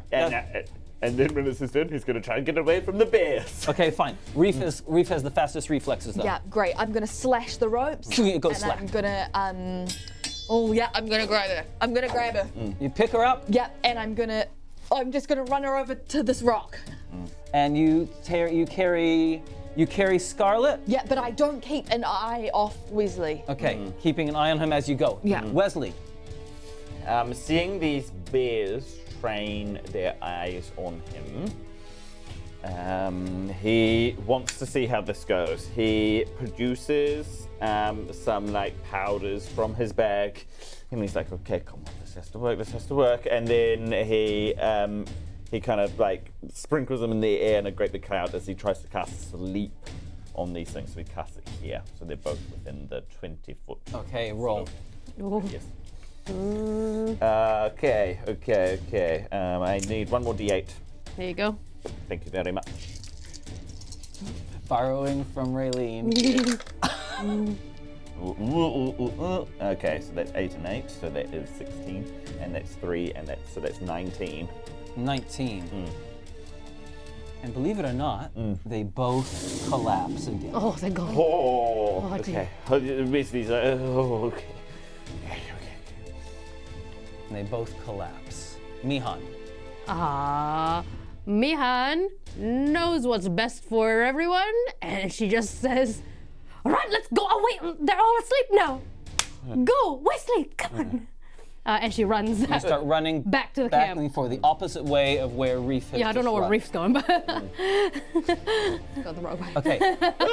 Pelagar, knowing his job is to protect Scarlet, runs with Reef, and your dog picks itself up, limping, and then runs after you into the forest or wherever you're going. Yeah. The two bears are still asleep. Okay. Reef, what are you doing? I think as soon as she gets into the clearing, she kind of stops and she goes, right, the camp's the other way. I just want to get around there. So I think she just tries to kind of do like a long loop-de-loop around the corner and back towards the camp. Okay, But she's taken a wide berth. excellent. Yeah. And as you go through, Yeah. on one of the trees that you pass, a flock of ravens sitting on the branches of the tree, and all of their eyes train on you as you run past it. Oh, that's not bloody creepy at all. I feel like we're running the wrong way. And then she kind of like looks back and she like taps on the shoulder just to see if the girl's response. She's very weak, but she kind of lifts her head a little bit and then puts her head back down, and you hear her just say, "Thank you." Right, you'll be right, mate. We'll get you back to your mum. And then just keep running. And Pelagar runs as well. Wezley, Did you say there were inscriptions on this stone? I did say there were inscriptions on the stone. I certainly did. Wezley comes over to the stone and casts light on the stone. Okay, light is not a concentration spell. Yeah. So you can have it on two things at a time. Yeah. And this. That means that Mihan's light disappears. she's running. She like bumps into a tree. Actually, hold on. The better way to do this is to cast on the book, because I think if I cast it on the rock, I wouldn't actually be able to read the text on it. So get cast it on blinded. the book, yeah, and hold it up. yeah, and then tries to like read this. Arcana. Oh, go! I used my inspiration already, trying to read my sister's mind.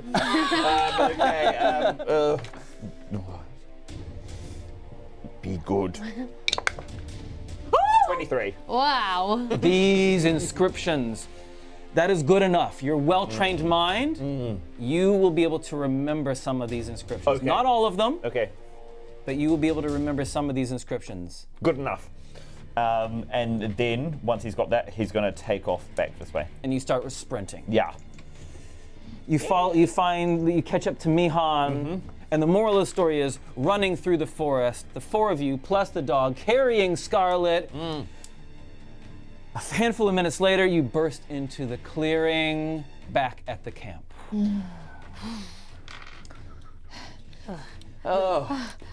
Lady Onasing, seeing you come, goes, "Ah!" and rushes up to you, Reef. Right, she's fine. She's lost a lot of blood. She was standing, playing with some bears. Just, don't let her go away for playtime next time, all right? And she hands the girl over. She's lost a lot of blood. Oh, She's pale, but she's alive.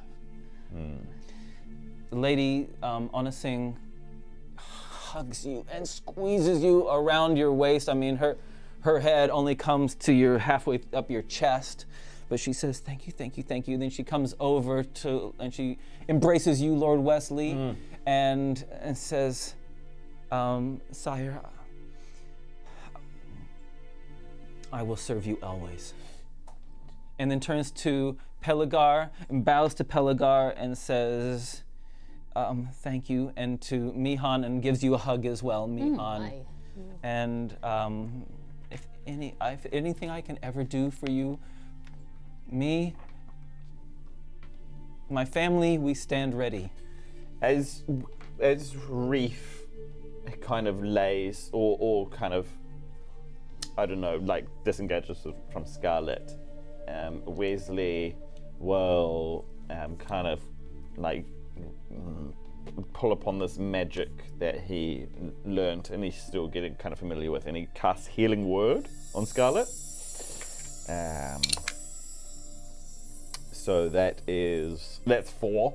hit points, and he heals her, and he's hoping that that does something for her wounds. It does. It heals the cut on her arm, which doesn't look very deep, but it looks like it looks to you like she was ritualistically bled. Yeah.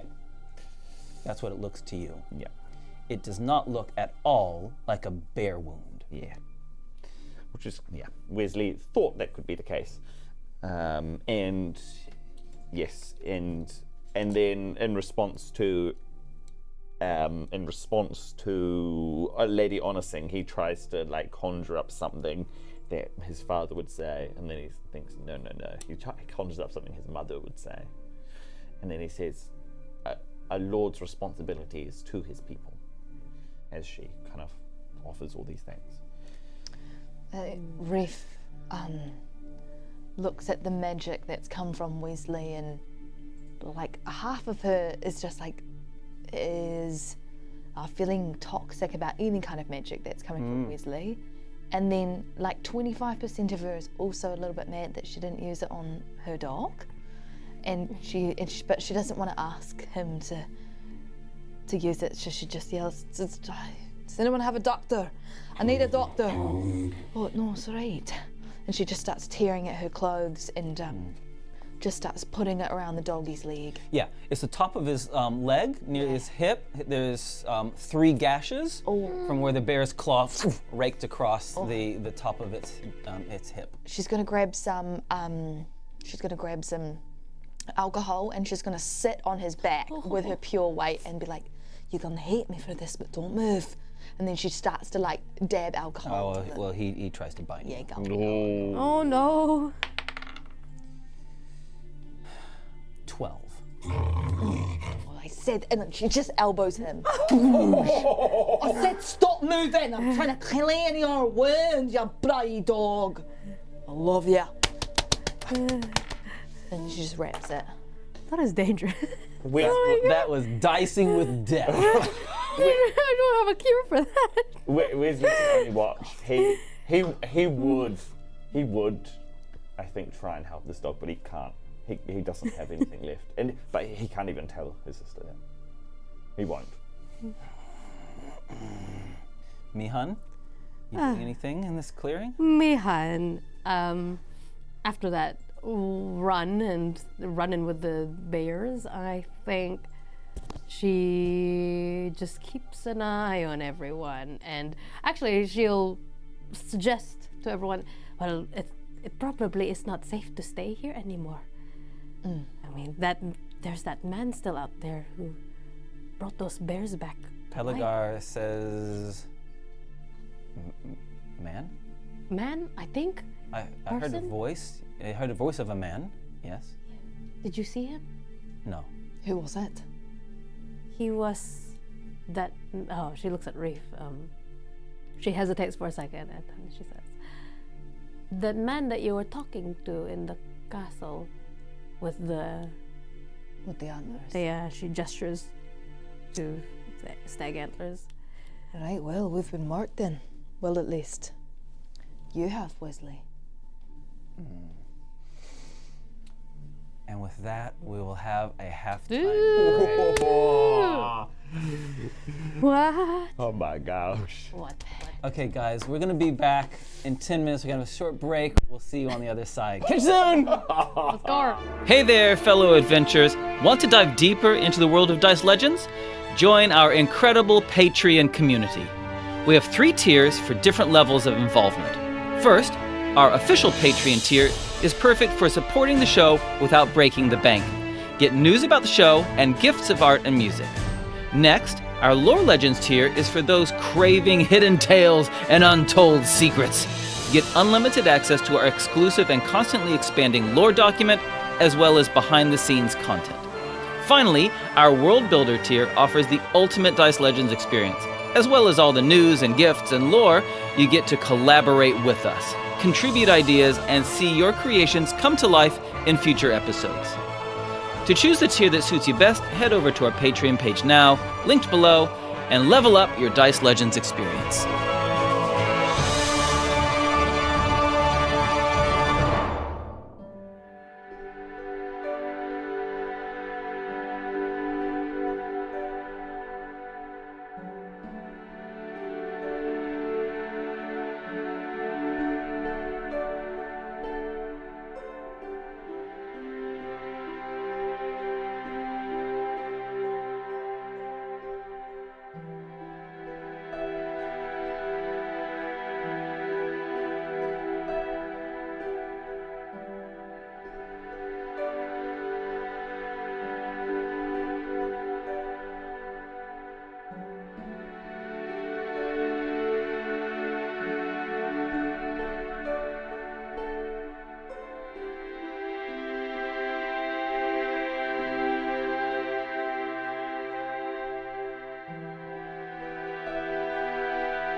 Okay.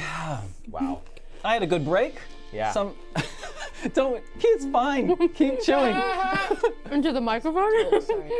Into the unknown. All right. I enjoyed that scene. I enjoyed that half, I must say. I am so What? paranoid. You know what I feel like? I feel like our characters are opposing magnets right now that like want to be drawn together, Yeah, but but they're just they're- like that. Yeah. And it's making me feel ooey, but I know. love it. And then now that you guys are on the same side, I love that, but I hate it. I never saw this happening. Neither. All that time you spent together. We're stuck together. Yeah. No, it's crazy. All right. Crazy. Let's get into our next part, shall we? Yum, yum, yum.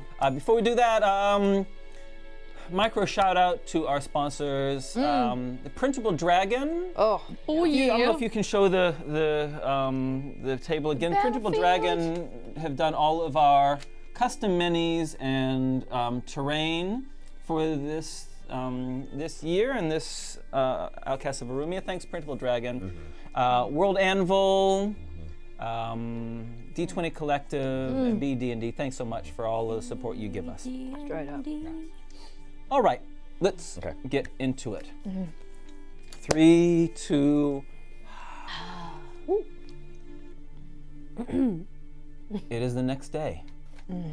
Traveling towards the city of Centauro.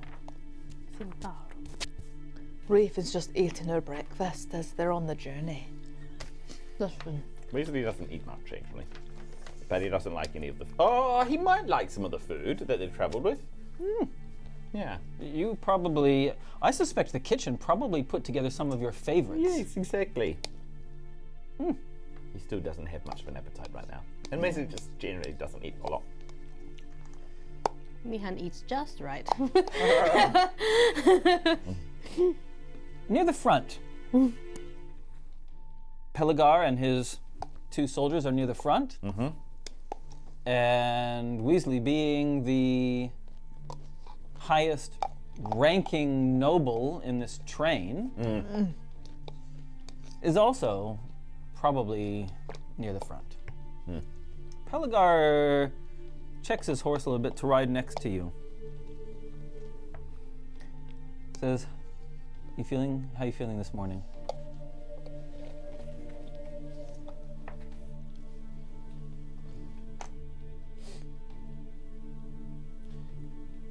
Wezley remembers his father's lesson of take your time.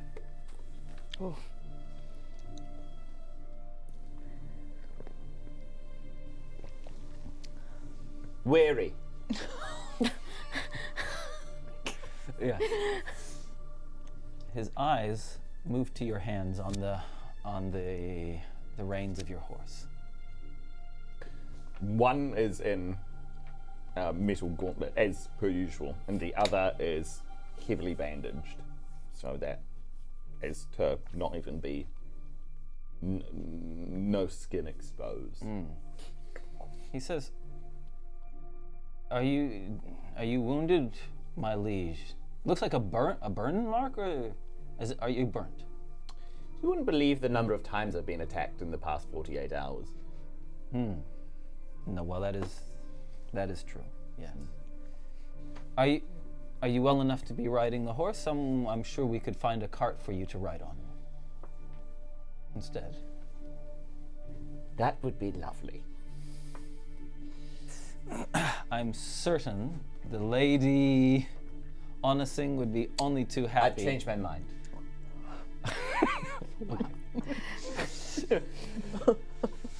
Traveling through the towards the city of Centauro, the capital city. There is a broad plateau, which is where most of the food for this part of Aurumia comes from.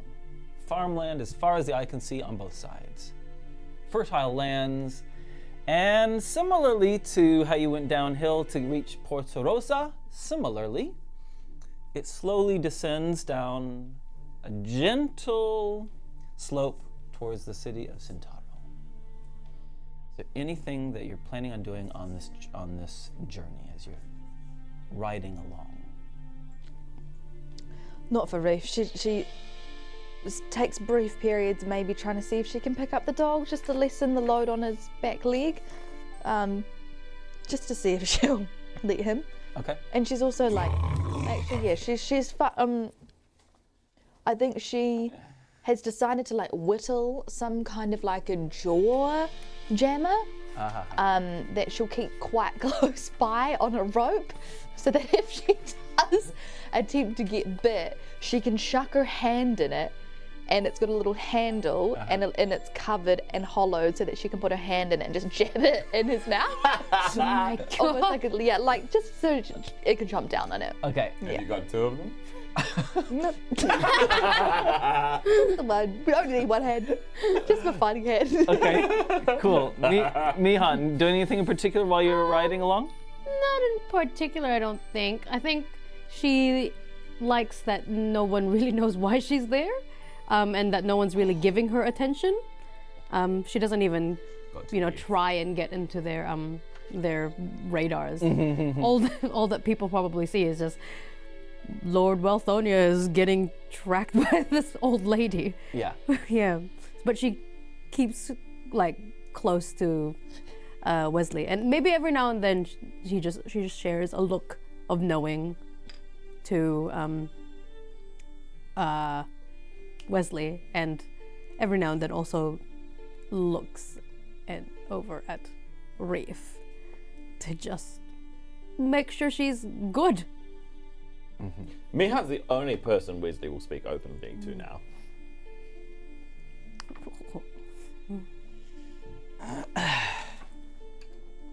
Traveling towards Centauro is... Let's see what the weather is, shall we? Mon, your turn. It's a 10. It's clearing and is becoming even more beautiful as you head down towards Centauro. Centauro is much bigger than either Tidesafe or Porto Rosa. It's definitely the biggest city that any of you have ever been to. It is a beautiful city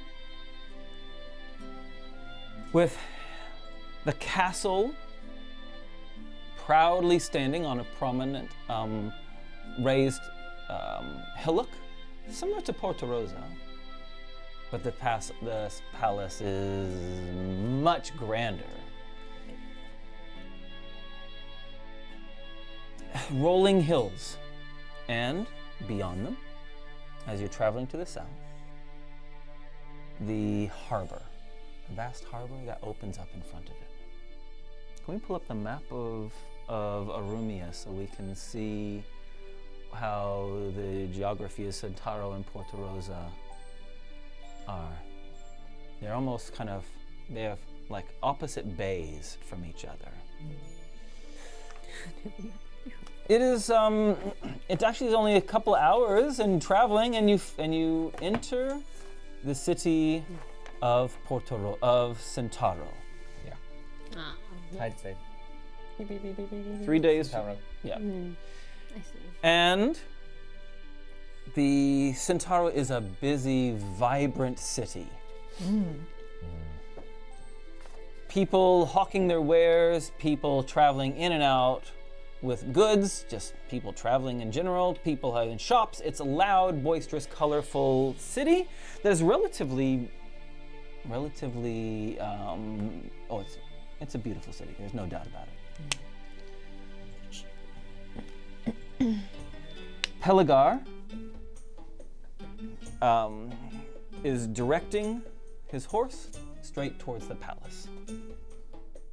And unless you have anything else you're wanting to do, that is the direction that he's heading. No, I'm happy. No. Wezley thinks about all the fine things that must be here, like rugs. And,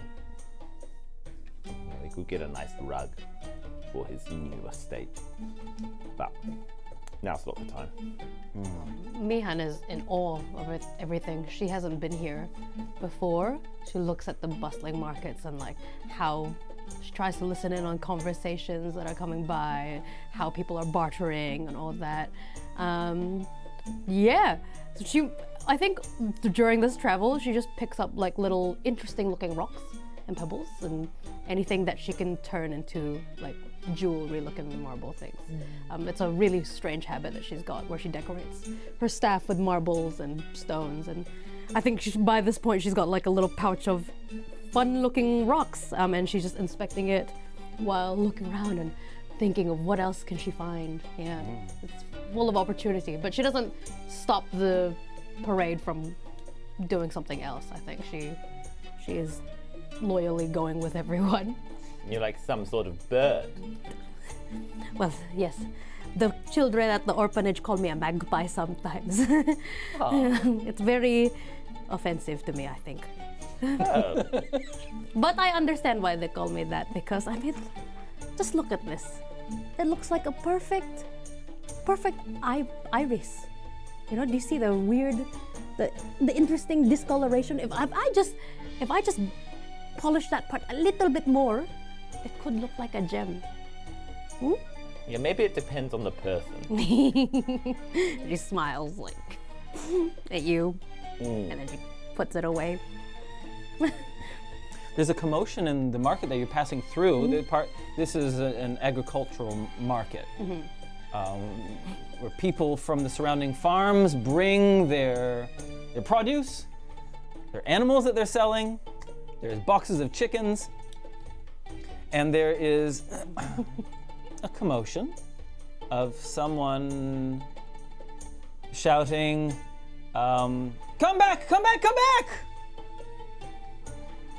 And you see some running off, and it takes you back to another time. On the streets of Tidesafe. Oh. 20 years ago. 20 years ago, your stall. And the same two guys running past, even before you can react, run past. One tries to barge push you over, and the other tries to grab your money thing. Oh my goodness. I'm gonna try and hold on to my money thing, my petty cash box. Make a opposed speed thing. Add your initiative. check. And add your initiative. My initiative. Or just What is? Oh. Oh yeah, you guys don't really know what initiative. Yeah, because we're always sitting in our initiative already. Yes.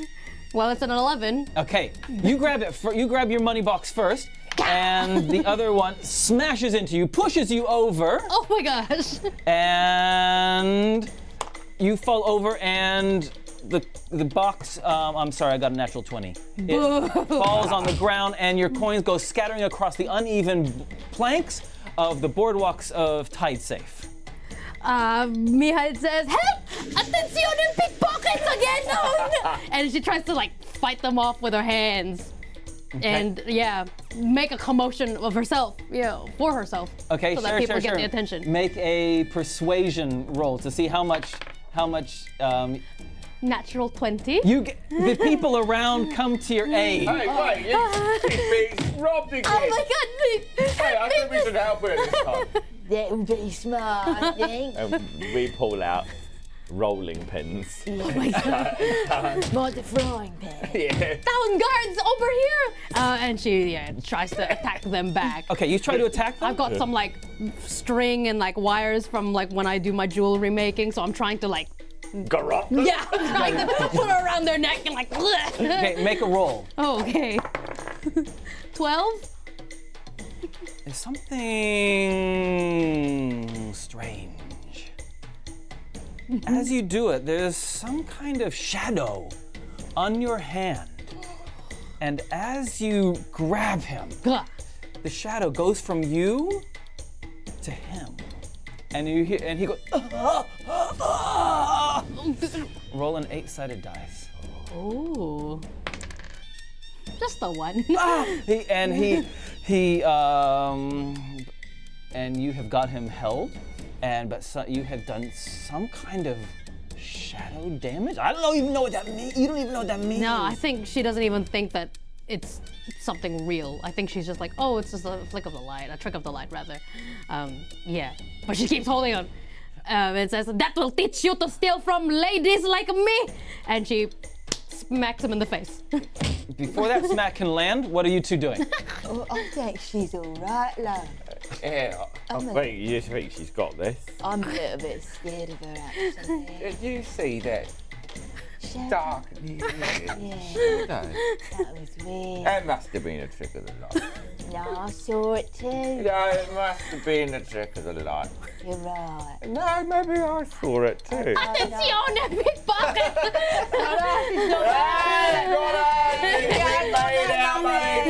We don't have money. People don't buy things from us. You slap him. And again, roll an 8-sided die. As one of the other guys runs away. That's a 3. And he says, don't do it again, please, no! Do it again. And then, are you gonna stop stealing from ladies like me? And his companion scarpers away. Has scarpered away. I pick up a rock nearby and I throw it at him. You throw it. Oh, get him. You- Roll damage. Roll damage. Do I roll? Have an advantage. Roll. Roll attack. We're flanking. We 9. I throw my rolling pin at him. Okay, throw your roll. Oh, God, man in there. Oh no, you throw your Oh, pride God, man. yeah. I hit you, bud. Sorry, love. Oh, Oh, he's gonna be fine. The other one gets away, but the one in your hands I look at says, please don't do it again, please don't do it again. I loosen my grip. We won't bother you again. You Honest- better, honestly. you better tell your friend that if he steals from us, And or these good people here, from their hard-earned money, then we will report you to the town guard. right. And we have more dangerous friends. That's right. I mean, look at them. This guy's crazy. He can see, but he's got his eyes closed. Isn't that right? love? Now, you better not come back here. If I see you again, I will.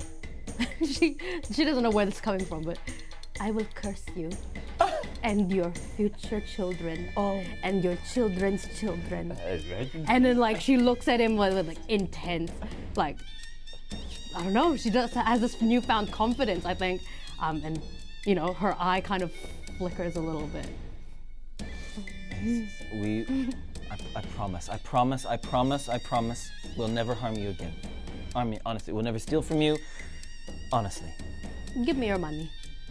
Of course. Yeah, that's fair. That's fair. Give us your watch. I don't have a watch. What's a They haven't watch? invented yet. I said, watch out. Give us your rings. Give me your hat. takes off his hat. It's a What size little shoe cap. are you? Sorry? What size shoe do you wear? I'm the size. It doesn't matter. Give us your shoes. It's a daytime robbery. Hey! Yeah! Yeah, give us your shoes! Are you gonna curse me if I don't give me them? I said what I said. It is up to you to take that chance. Takes off his shoes. They're not very nice. That's alright. Hands them to you. Now, throw them into the water. You're bad. It's right, don't mess with us. Yeah. Can I go, please? Can I go? And he scampers away. Oh, guys, it's just me. It's just me, little Mihan. No. Thank you so much. You are such valuable neighbors. I'm so happy to be next to you and selling next to you. Just remember our names. Ātukaan and Issel.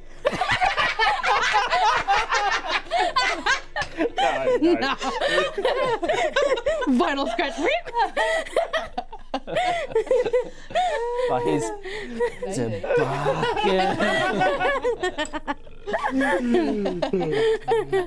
Later that evening. Yes. At the end. Do you know what? After that, you get a lot of customers. Oh. I'm beaming. I'm getting gold pieces. You're getting a lot of customers. You're I don't know, you're charming or them, or I don't know, but people are, and you're walking home with a better taking, like a week's worth in one day. You've pretty much sold out of all of your trinkets. She's chuffed. She's so happy. It's like she won an award or something, and she holds it with pride. She keeps it safe. She hasn't seen this much money in so long. She almost gets emotional over it.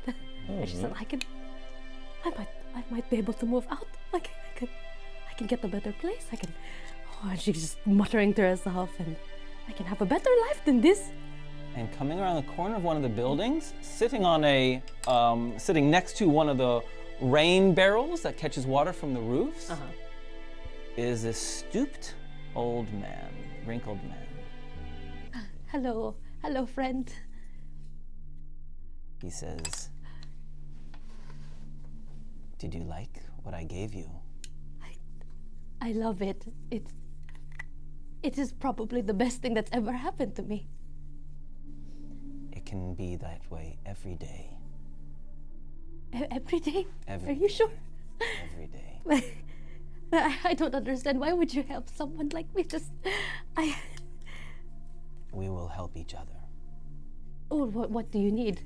Please, if I can get this every day, then sure. What do you need? There are events happening in the world. Important events. And with the right tools, we can shape them. I choose the weakest, smallest to show my might. Ouch. Little one. Okay. So what do I need to do in return for all of this? Reaches into his grubby coat and pulls out a glass bottle with a stopper in it. There's some black liquid in it. And says, "A sip of this every day will give you ancient powers. But you must take it every day. Every day. Every day. And from time to time, I will require you to repay the favor to me so that we can shape the world." What if I run out? Will you come back and give me more, or? I will find you. Okay. Before I take that, actually I'm happy to, but there's something I've been wanting for a long time. You wish a bigger gift? No. Oh, well, not a gift. I'm happy to help you with anything, and for this power, of course. But I don't know if you can help me with this, but I've always wanted a little girl for myself. A child? You have no child. I have not been that lucky. My past loves, I have not been able to give them anything. Give myself something. Let me think of this. But I will work, or I will help you with this, friend. If I can just. You ask much of me. I'm sorry. Of course, it's ridiculous. It is not ridiculous. But I wish to think. I am very old, and I have learned sometimes to think about the consequences before answering. Of course. When I return with the next flask I will give you an answer. Thank you. What did you say your name was again? Mugdaya. Thank you, Magdaya. Little one, this is the beginning of something very grand. Thank you. And she takes off the stopper and she takes a sip for the first time. It is disgusting. What did you put in this?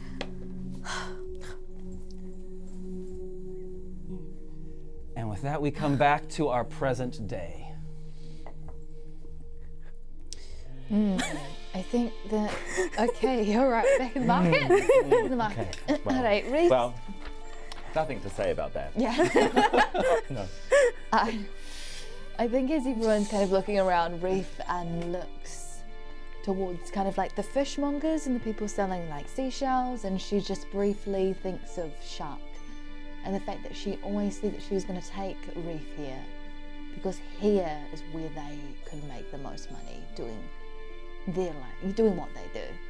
Yeah. And she thinks about a time where maybe like if Shark was still, and then she thinks alive, and then she thinks, oh, she is alive, and she just wonders what a life of if Shark was still here would have been like in the city. Yeah, less dark. Yeah,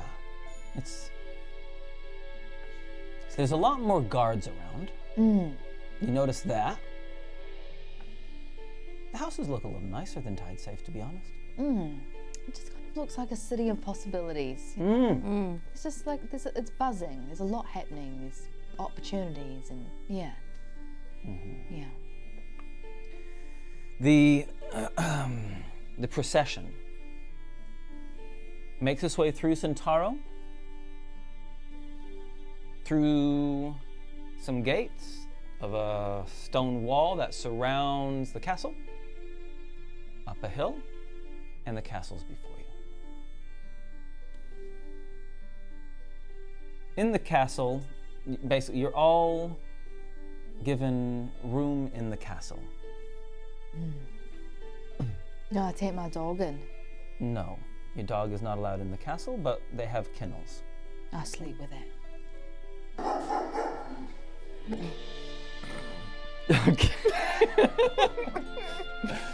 Wonderful. So the situation is that a gathering of the lords is to happen the next day. You have the rest of the day to prepare yourselves. The king is still alive, but has not been seen for a while. There is a huge kind of excited buzz around the castle. People in small groups talking amongst themselves, all well-dressed. You guys are still dirty from travel. The others, no longer dirty. just Wezley. and Mihan. Wow. So there are these little groups, little cliques around the gardens and in the corners. You're allowed into the palace. There's some doors that have guards on them that you're not allowed into, but otherwise there's food available. There are a whole bunch of fancy people and guards around. Mihan, you're given quarters. I don't know if this has any bearing, but Wezley would be treating Mihan as one of his retainers, so like, if any lords attended this place with their knights in tow, that's how he's kind of asking for Mihan to be treated. Okay, fine. So she will be given an adjoining, like a valet's room, adjoining you. Yeah. Adjoining yours. Okay, great, thank you. Is there anything in particular? Let me just share a few bit more little pieces of information. Sure. The other two large, powerful families, the three most powerful families of Aurumia, Reef knows that, actually, you all know this, it's pretty common knowledge, are the Walthonia family, the Hugar family, which is a dwarven family from this city of Granite Hold from the north, and the Lucilian family, which also live here in Centauro, and they're well known for their gold crafting, trading in gold. So like the Hugar family, they have mines, and they mine the gold. The Lucilian family are more known for working it and creating works of wonder that are sold throughout the world, as well as a whole bunch of other holdings, where the Walthonians have more stakes in like the land, agriculture, and shipping. Okay? Those three big families are here in abundance. A lot of dwarves around. The Lucilian family have a lot of elves and humans, half-elves in their family. And they're all kind of milling around. Is there anything that you're particularly wanting to do with the rest of the day before this gathering is brought together the next day?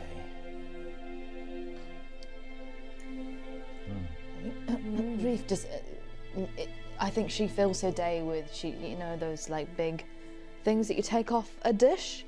She'll just grab one of those and turn it upside down and just shovel a bunch of food in it. She's been offered an adjoining room with those two, but she takes one look at Wezley and doesn't actually think it's probably for her. It's more like it's a, I don't know, what do you call it? Like, you have to do it? An obligation. And so she just takes the bed sheets and the duvets and she just kind of drags them through the halls and out to the kennels. And usually Reef would be like quite subtle and like try to keep a low key guard, but I think she almost like wants to be seen in front of these people and almost to be like an intimidating presence, to be like, hey, look, I'm big and I'm strong, so like hire me. Yeah, she's just trying to she's trying to be known to everyone as she drags the duvets and the big pile of food out to the kennels. Okay, well, you're unmistakable. I mean, unmissable, right? You can't be missed. My hair's flowing, 8 feet high. Yeah.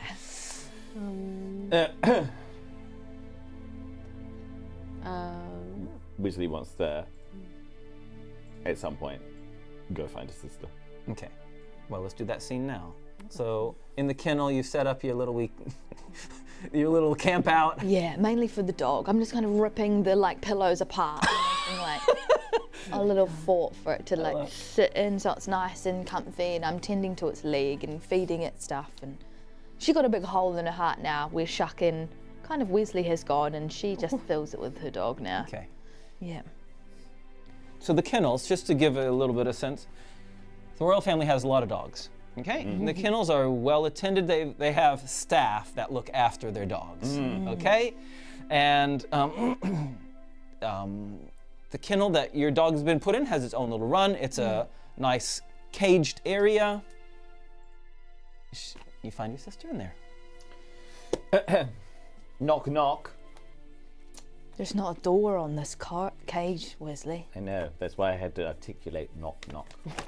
Right, who's there? Lord Walthonia. All right, go on. I've just got one question. Sure. Are you trying to kill me? Are you trying to kill me? Nope. Well, I'm not trying to kill you then. Okay. Do I have a reason to try? Yes. What might that be then, Wezley? Well, the one that I have in paper. Reef just kind of looks at the fact that he's holding something. Cyril from Walthonia in Tide Safe. Weapon is... Mihan's handwriting is just a little hard to read. Weapon is her. Cyril must be ready to kill Lord Welthonia. 2,000 gold. Maybe clear something up for me. Was that me or Dad? Why? I'm confused. Have you been paid yet, or?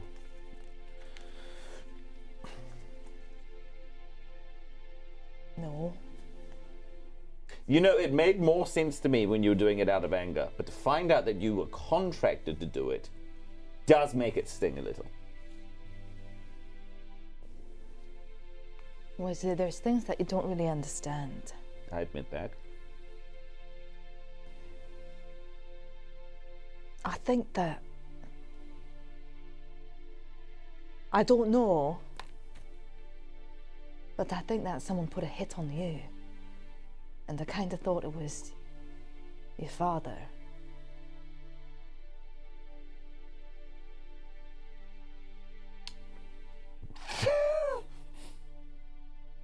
But I'm unsure. I never knew what the source was. I just heard rumors that he didn't think that you were good enough for the throne. And then you left so early. I didn't really know why.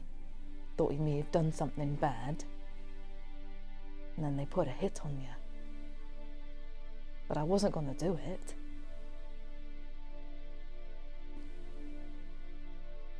But I don't know. I don't know if it was him or you, but... Well, I admit I said yes, because... It's hard to turn down the money, but I wasn't going to do it. I just wanted to know who put the hit out. You just wanted to leave the possibility open. Yep. Thank you for being honest with me, Reef. I think that's all the time I need. And then, Well, I don't know. I guess with- since we're being honest with each other, why'd you get kicked out?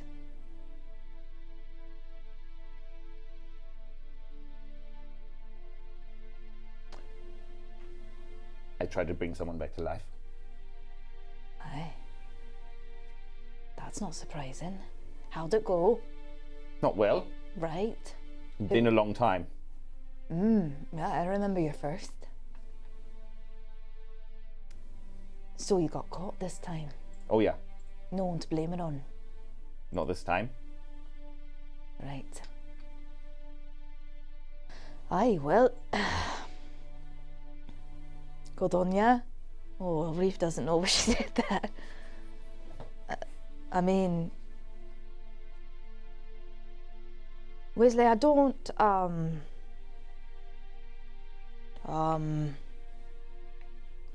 don't know what to say. Neither do I, actually. Maybe let's just leave it here. Okay. And then he continues walking back to his room.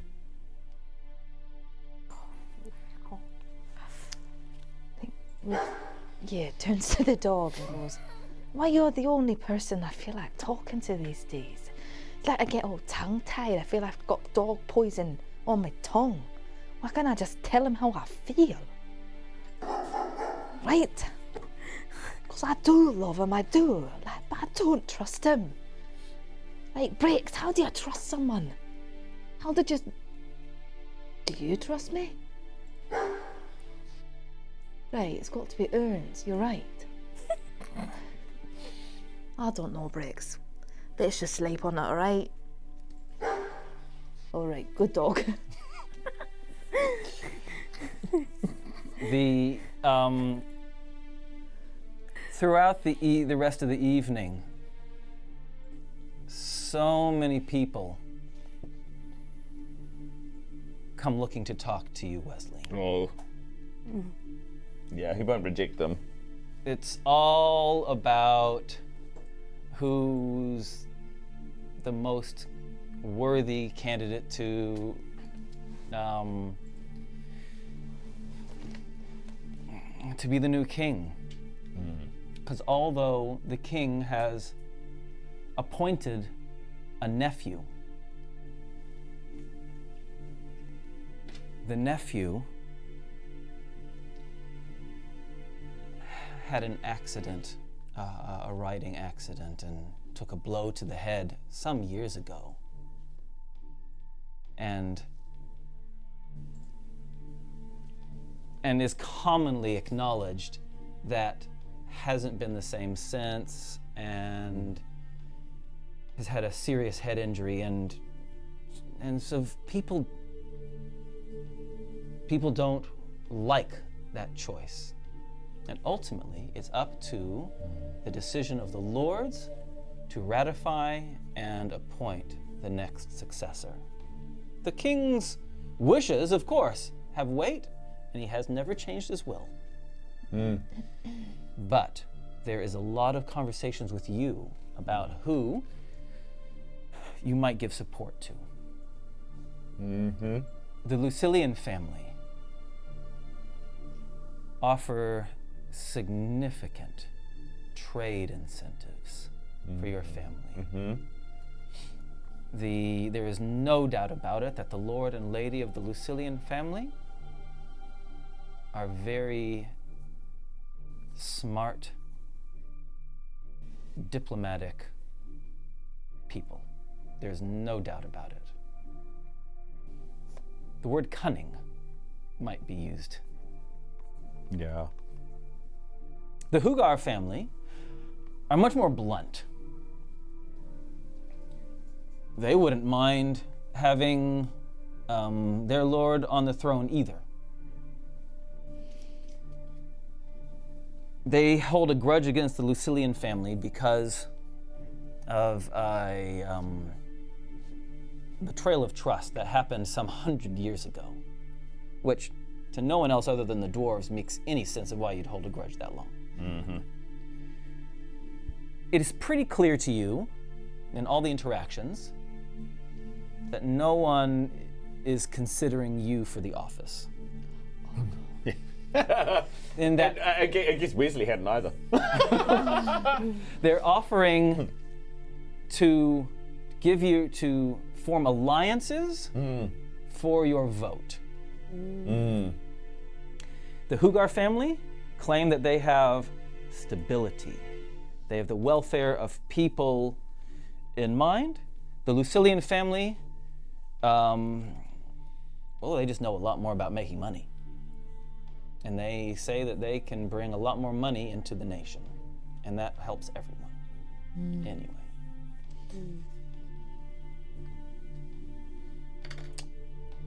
So that is what happens during the day.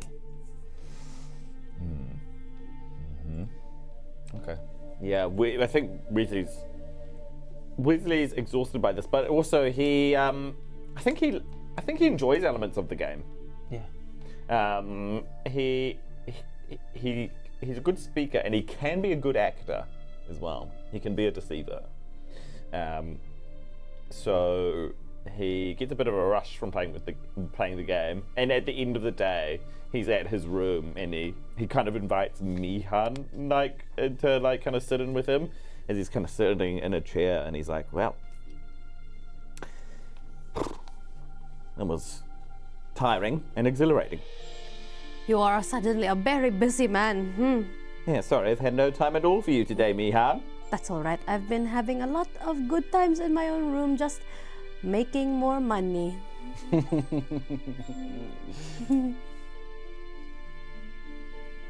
I won't. Good on you, Mihan. Okay. Just in the meantime, while I'm waiting for you to pay me. Right, yes. Yes, well, gosh, I might have a lot of money for you. People offering all kinds of trade deals and lubrications and guarantees and... Yeah. Well, I'd rather you go and talk to them than me being there and listening to it. Oh, the politics. I'm too old to listen to any of it. Is it too much to ask for an old lady to live just peacefully? You know? I just want to be in tight safe, with the orphanage, with the children, you know. We have enough money to, you know, make sure that these children can grow up healthily and they can have a future and careers. But all you lords and ladies, blah, blah, blah, money this, blah, blah, trade that. I will give you this if you give me that. What about us? That's not all you want. Oh, well, of course, yeah. I would like a new renovation for our bedroom and our kitchen and, you know.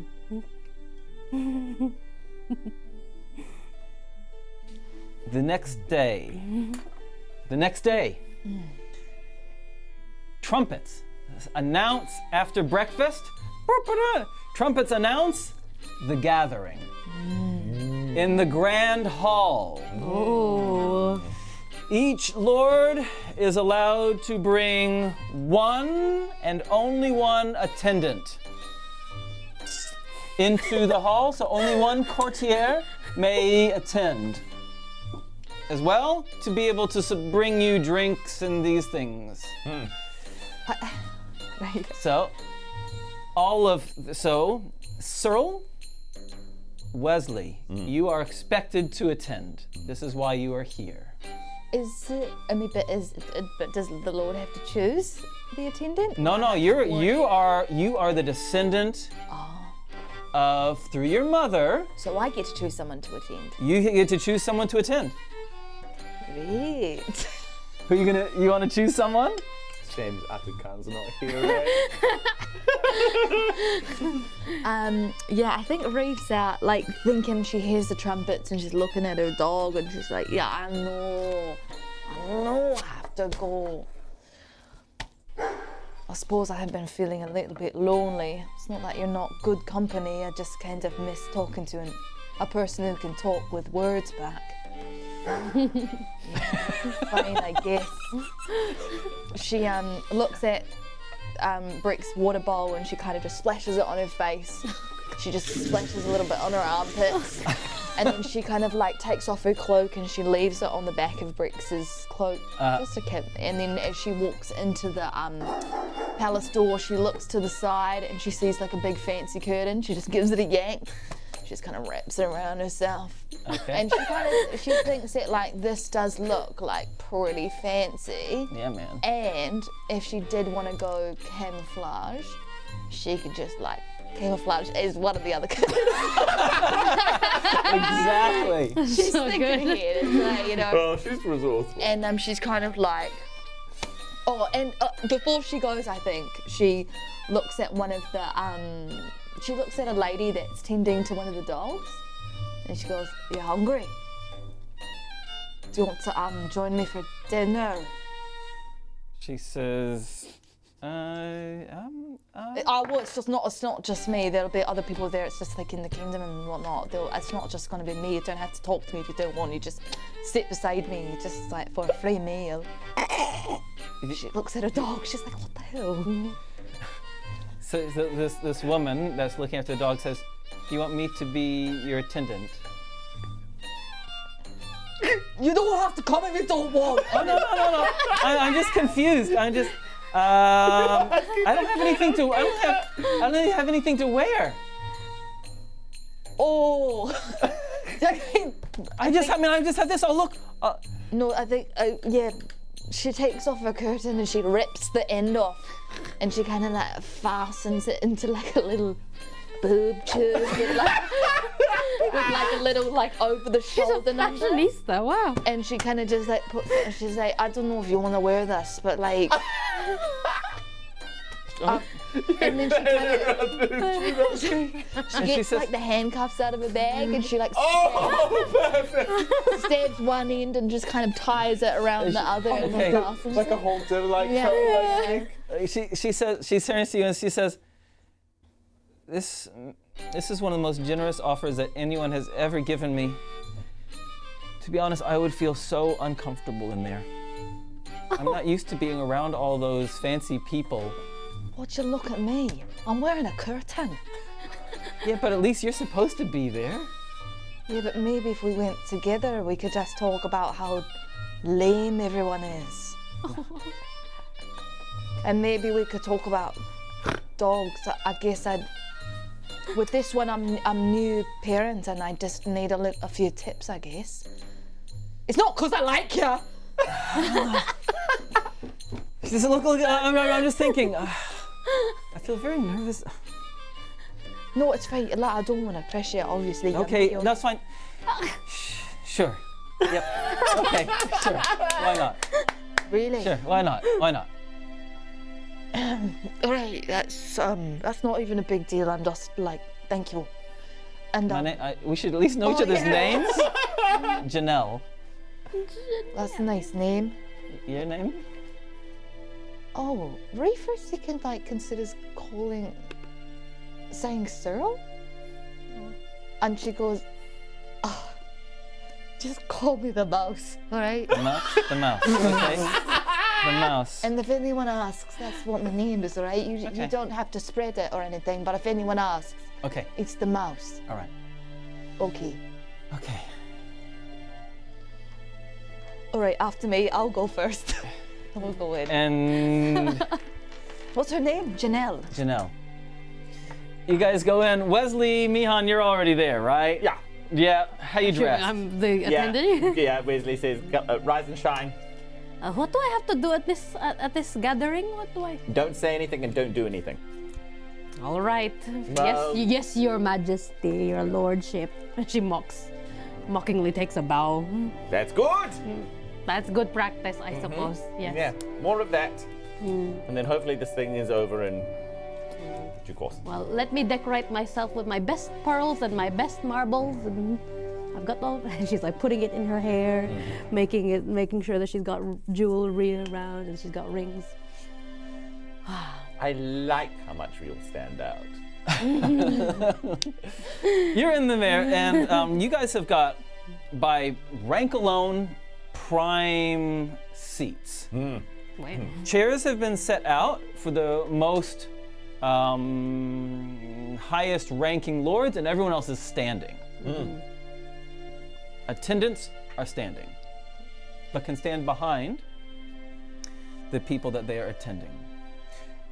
Reef and Janelle, you guys are late. Oh crap, that's the worst.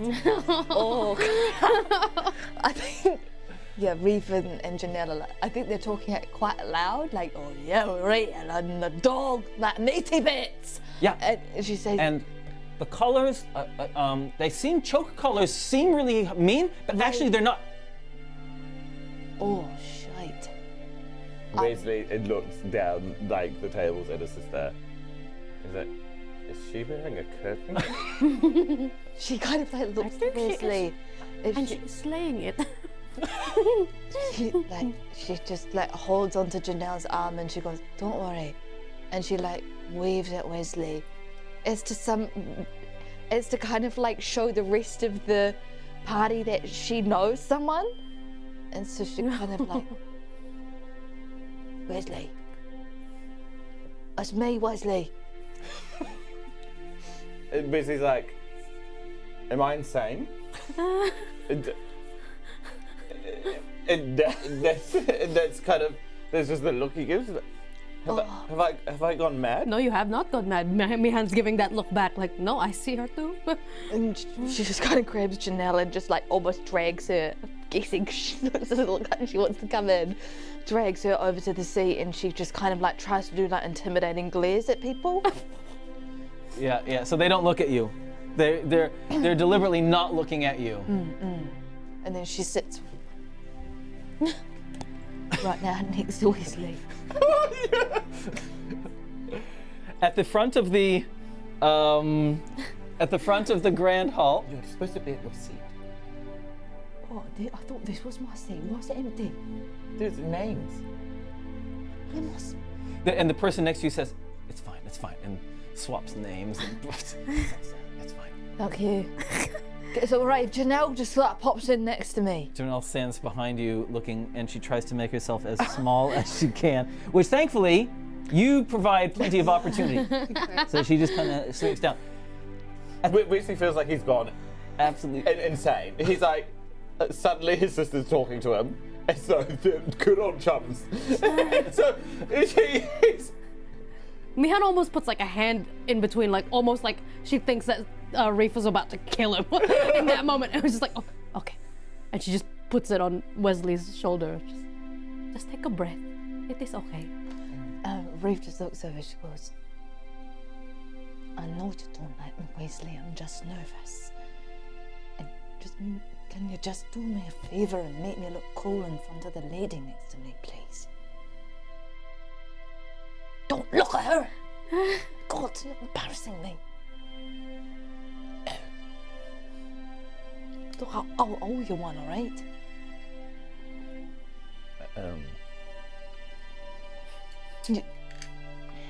My sister, everyone.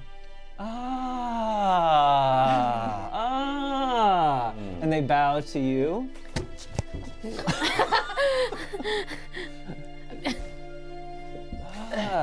And as if it all makes sense suddenly, they kind of, okay. Yeah.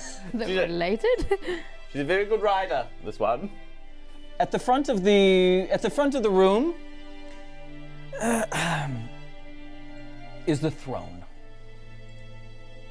The king is sitting on the throne, and it is clear that he is very poorly indeed. Pelagar is nearby, and there are guards at the door behind, and there are palace guards either side. 2 rows. There's a hall. Let me try again. I'll try again. There's a gap that leads from a carpeted line that leads from the throne straight to the double doors at the end. And on either side are the seats, which face each other rather than the throne. So the lords are all facing each other. And the king, with the help of an assistant, stands up.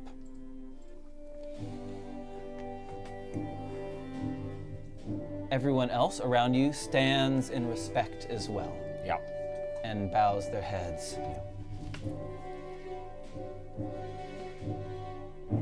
And he says,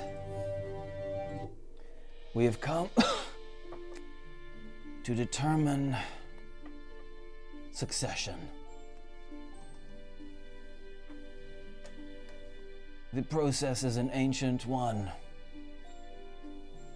People shall put their claims forward.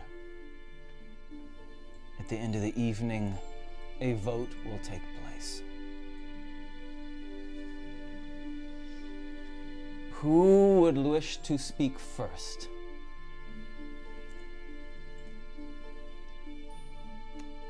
Lord Lucilian starts to move, but before he can, there's a shattering of glass. Oh, God. Right above the throne is a large stained glass window. And the glass shatters and little shards of colored glass shower down upon him and upon the people in the front, including you guys who are near the front, and ravens. Swarm in a flock, an unkindness of ravens. Flock swarms in, fluttering around, and coalesces in the middle of the hall into a person.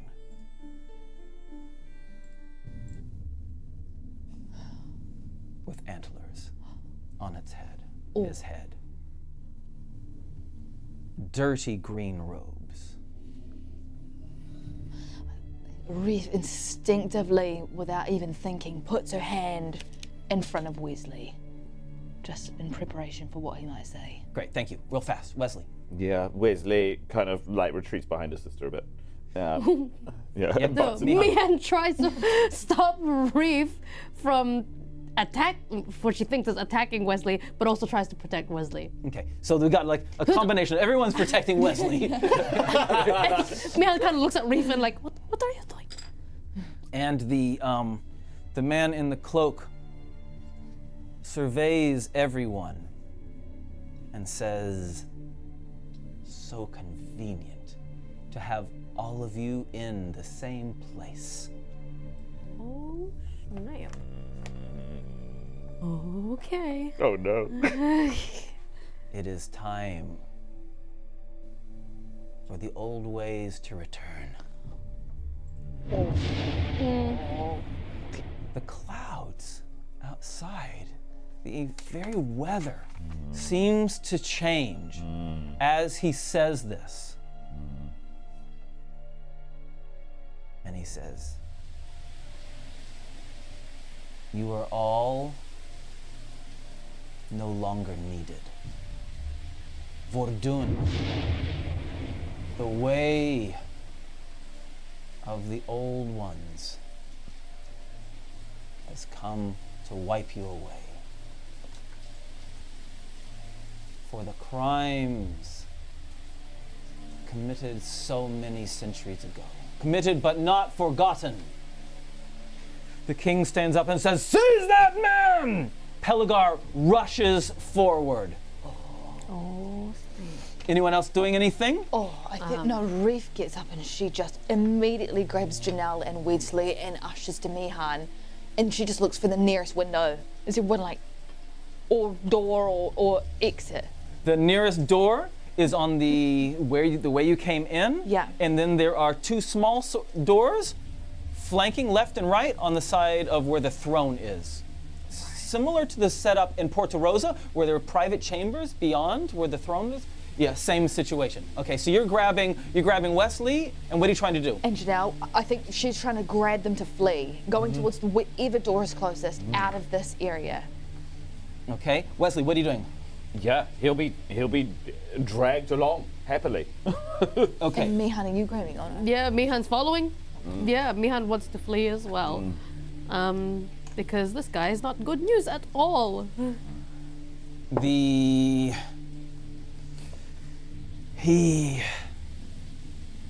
takes a bag out of his cloak as you guys are moving towards the thing. Oh, God. Grabs a bag, a velvet bag out, and throws it in the air, and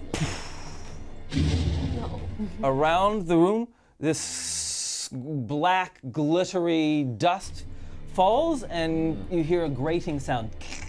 A grating sound of stone upon stone. And you hear his voice say, the very earth will smother you and destroy you all. Wow. And just so we can see, just you guys for now, this, the throne room, there are doors on either side of where the throne room is, where the throne is, where the king is standing. The man with the helm, with the antlers, I will place, is very close to you. The large double door leading out is over there. The statues showing kings, queens of ages past, both their heads go. Their large swords rise up, and they stomp and start moving. Boy. Okay, what are you doing, Reef? You're the fastest. Oh, okay. I think Reef was pulling them towards this exit here. Yeah. When she realizes that the stones have come to life and they're about to block that exit. Yes. So she stops and she pauses and she just looks around at the infrastructure of this place. Like, what are these pillars up to? Okay, the pillars go up to wooden beams. Wooden beams that arch. Yeah. That that holding the roof up. Okay. And do they look really sturdy? They're sturdy. Oh yeah, babe. This is, I don't know why I called you babes. I like that. Yeah, babes. Babes, these pillars are. Okay. She thinks for a quick second. If she was to throw a person, Okay, okay. think that they would get up there? Why don't you try it and find out? Look, I just grab Janelle and I just go, look, I'm so sorry for bringing you. Get your arms ready. And she just like biffs her up. What? She can cling on to the wood, and I just want her to be Athletics out of the way. roll. Make your athletics roll. 14. Oh, that's definitely good enough. And she gets in there and she grabs on and she's now, I just yell at her, hide. And then, Oh, God. Okay, that was your action. yep. Wesley. There's so much going on around him, and so he doesn't know where to spend his energy, and so he'll just go back to back with Reef, and if any of these big things come towards him, he's got a magic missile saved up. Okay, well, at the moment they're just kind of still animating. Yeah. You move yourself, and so we've got Pelagar, Yeah. and we have a couple other guards at the front, and we have guard at the back. Yeah. Okay, so that's you, and you're ready. You've got your magic missile ready Yeah. to rock and roll. Yeah. Okay, now, amongst all of this, I'm not gonna, but there are a zillion lords and ladies. Yeah. So we were gonna consider movement is halved because there are people everywhere, so that it's actually easy for our audience to see what's going on, and for you to see what's going on. I'm not going to populate it because it'll just be really confusing. Yeah. So just show who the main players are. Totally. Antler Man, Yeah. you four, Yeah. Pelagar, Yeah. Stone Dudes. Yep. Okay? Very good. Mihan. So there's a long table in front of us. Is that right? Or- No. You're on chairs, and No, it we're was just a on carpeted chairs. area. Carpet, not no, chair, no, not no, table. no, yeah, No I banquet. I misunderstood. Cool. Well, I look over at Reef and Wezley, who are not running anymore. It's like, are we standing our ground? It doesn't really seem to be any other option. All right, and she will prepare an Eldritch Blast for anything that's coming their way. Okay, great. Well, this one lurches towards the king. 2, 3, and See ya. slices for the king. King slice. And the king takes this stone sword, goes Oh no. into the king. Oh, God. He old as well. And he's already. And the king is thrown against the wall, smashes into the wall, lies down, knocking over. Part of the throne is pushed over, and he's not moving anywhere. One here goes 1, 2, 3, 4. No, it actually just 1, 2, 3, and just starts wading into the lords and attendants on either side, swithing, boosh, boosh, boosh. And similarly, the other two start moving and laying waste. The antlered man. 1, 2 attacks Wezley. 3, 4 attacks the Hugar Oh, yes. leader. 5, 6 Lucilian. Aha. 1, 2 Wezley. Me. Wow. Grabs his staff and says, "Your line is ended." Awesome. And all right, You. does a witch bolt at you 16. Oh, it's a hit. Witchy Witchy bolt. 7 Oh, do you know what kind of damage? necrotic. Oh, you naughty man. 7 points of damage. It courses through his. Then it feels he kind of recognizes this kind of power. Ooh, but he doesn't like it. He doesn't like it. And the thing about witch bolt is it stays connected Yeah. till So it someone keeps breaks it. stepping up. So it is going to every turn. Once it's hit once, unless something disrupts it, he's going to just keep taking damage every single turn. Reef, you're on. This guy is 10 feet away from you. From Wezley. Staff on him. You're up. Great. I'm going to go straight for a tackle with my plunge dagger. Okay. So I'm going to almost do a big bowl over and try and plunge him at the same time. Do it. I'm going to trying to knock him prone. What's the first attack for? Is it for the plunge or the not? You tell me. Great. Okay, so the first one is going to be for the plunge dagger, which is going to connect first. I'm Yeah. gonna guess. Which is going So that's going to be because you don't get multiple. Oh yeah, you can do two-handed action. Oh, you can do. right. Yeah, you can do two. You can do that and a punch. Yeah, that's fine. Okay, yeah, so Are you punch. sure? Yeah, that's fine. I'm not really double actioning it right now, am I? Well, the plunge was an 18. 18 actually hits. Great. Yes. And Love that. it wasn't really that sneaky, but we'll go for it, which is going to be I rolled too big. I'm so sorry. Lightning damage, not necrotic. I was wrong. It's lightning damage. Cool. That's 6 points of damage on the plunge. Okay. That you Yeah. can work with. Now you can't use your. So what?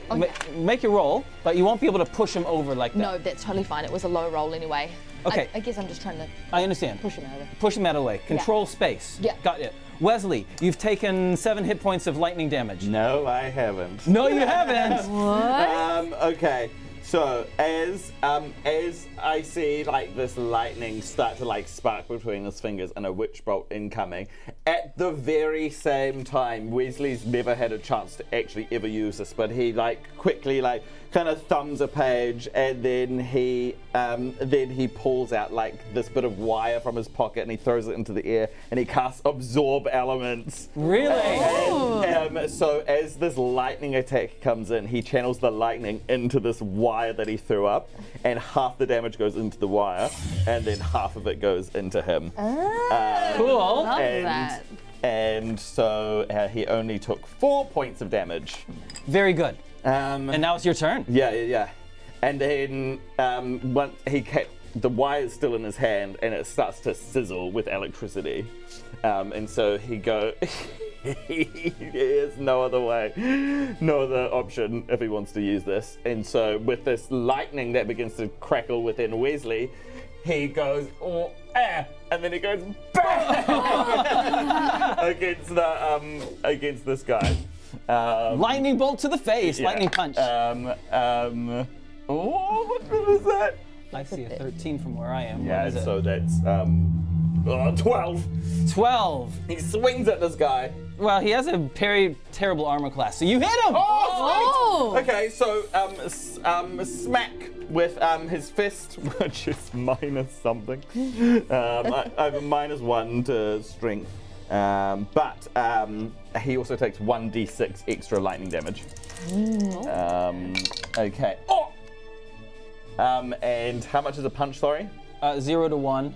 Yeah, nice. So that's a 1 to 0. But the lightning does 6 damage. Boosha! Nice. The lightning that hit him from the witch bolt is now redirected. Love it. His limp wrist does absolutely nothing, but it's the lightning that kind of stops him. Okay.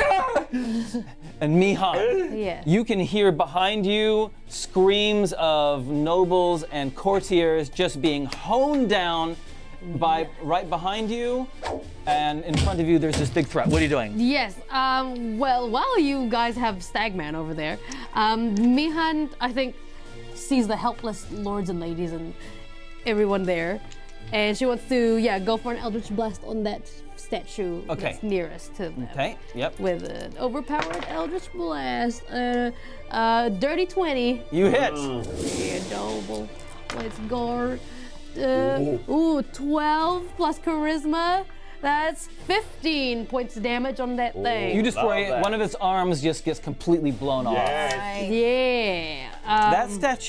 That statue, for clarity, that statue has a wreath around its head. It's a woman, she's wearing a breastplate and a wreath around her head, and now she's one-armed. Oh, lovely. You look better that way, lady. And I think movement-wise, she'll go over this way, just so that she can have these two as well in her range Okay, for the next excellent. one. So, your friend Pelagar says, "My liege!" and throws himself at the stone statue and hacks at it. Well, he connects really, really well. The other guards jump in, all having advantage. Oh my goodness. They're getting awesome rolls. And they start pounding on this stone statue. There's battle all around, and the other stone statues are just letting loose, throwing their blades everywhere, and people are falling like wheat to the side. The in front of you, the man with the antlers says, "Your time has passed." Puts his staff on the ground and says, "Make this world as it should." And through the flagstones below you, vines come up through the flagstones, push themselves up, and wrap themselves around both of you. Make a saving throw. Let me just see exactly what kind of saving throw you need to do. I'll let you know in a second. Just give me a second. And then you can roll your second. Oh, great. Strength saving throw. Oh dear. Mihan, Yes. you are caught in it as well. Oh, boo. You all need to make a strength saving throw. Oh, 18. No strength. problem for you. Not strength. Wezley? It's native. What'd you get? What? Did you get anything good? Oh. A natural one. Oh yeah, fine. that- That's not good. No, that's not. No. But if you were Ronnie, Imagine! Oh, natural one! Yay! At -1, so 0.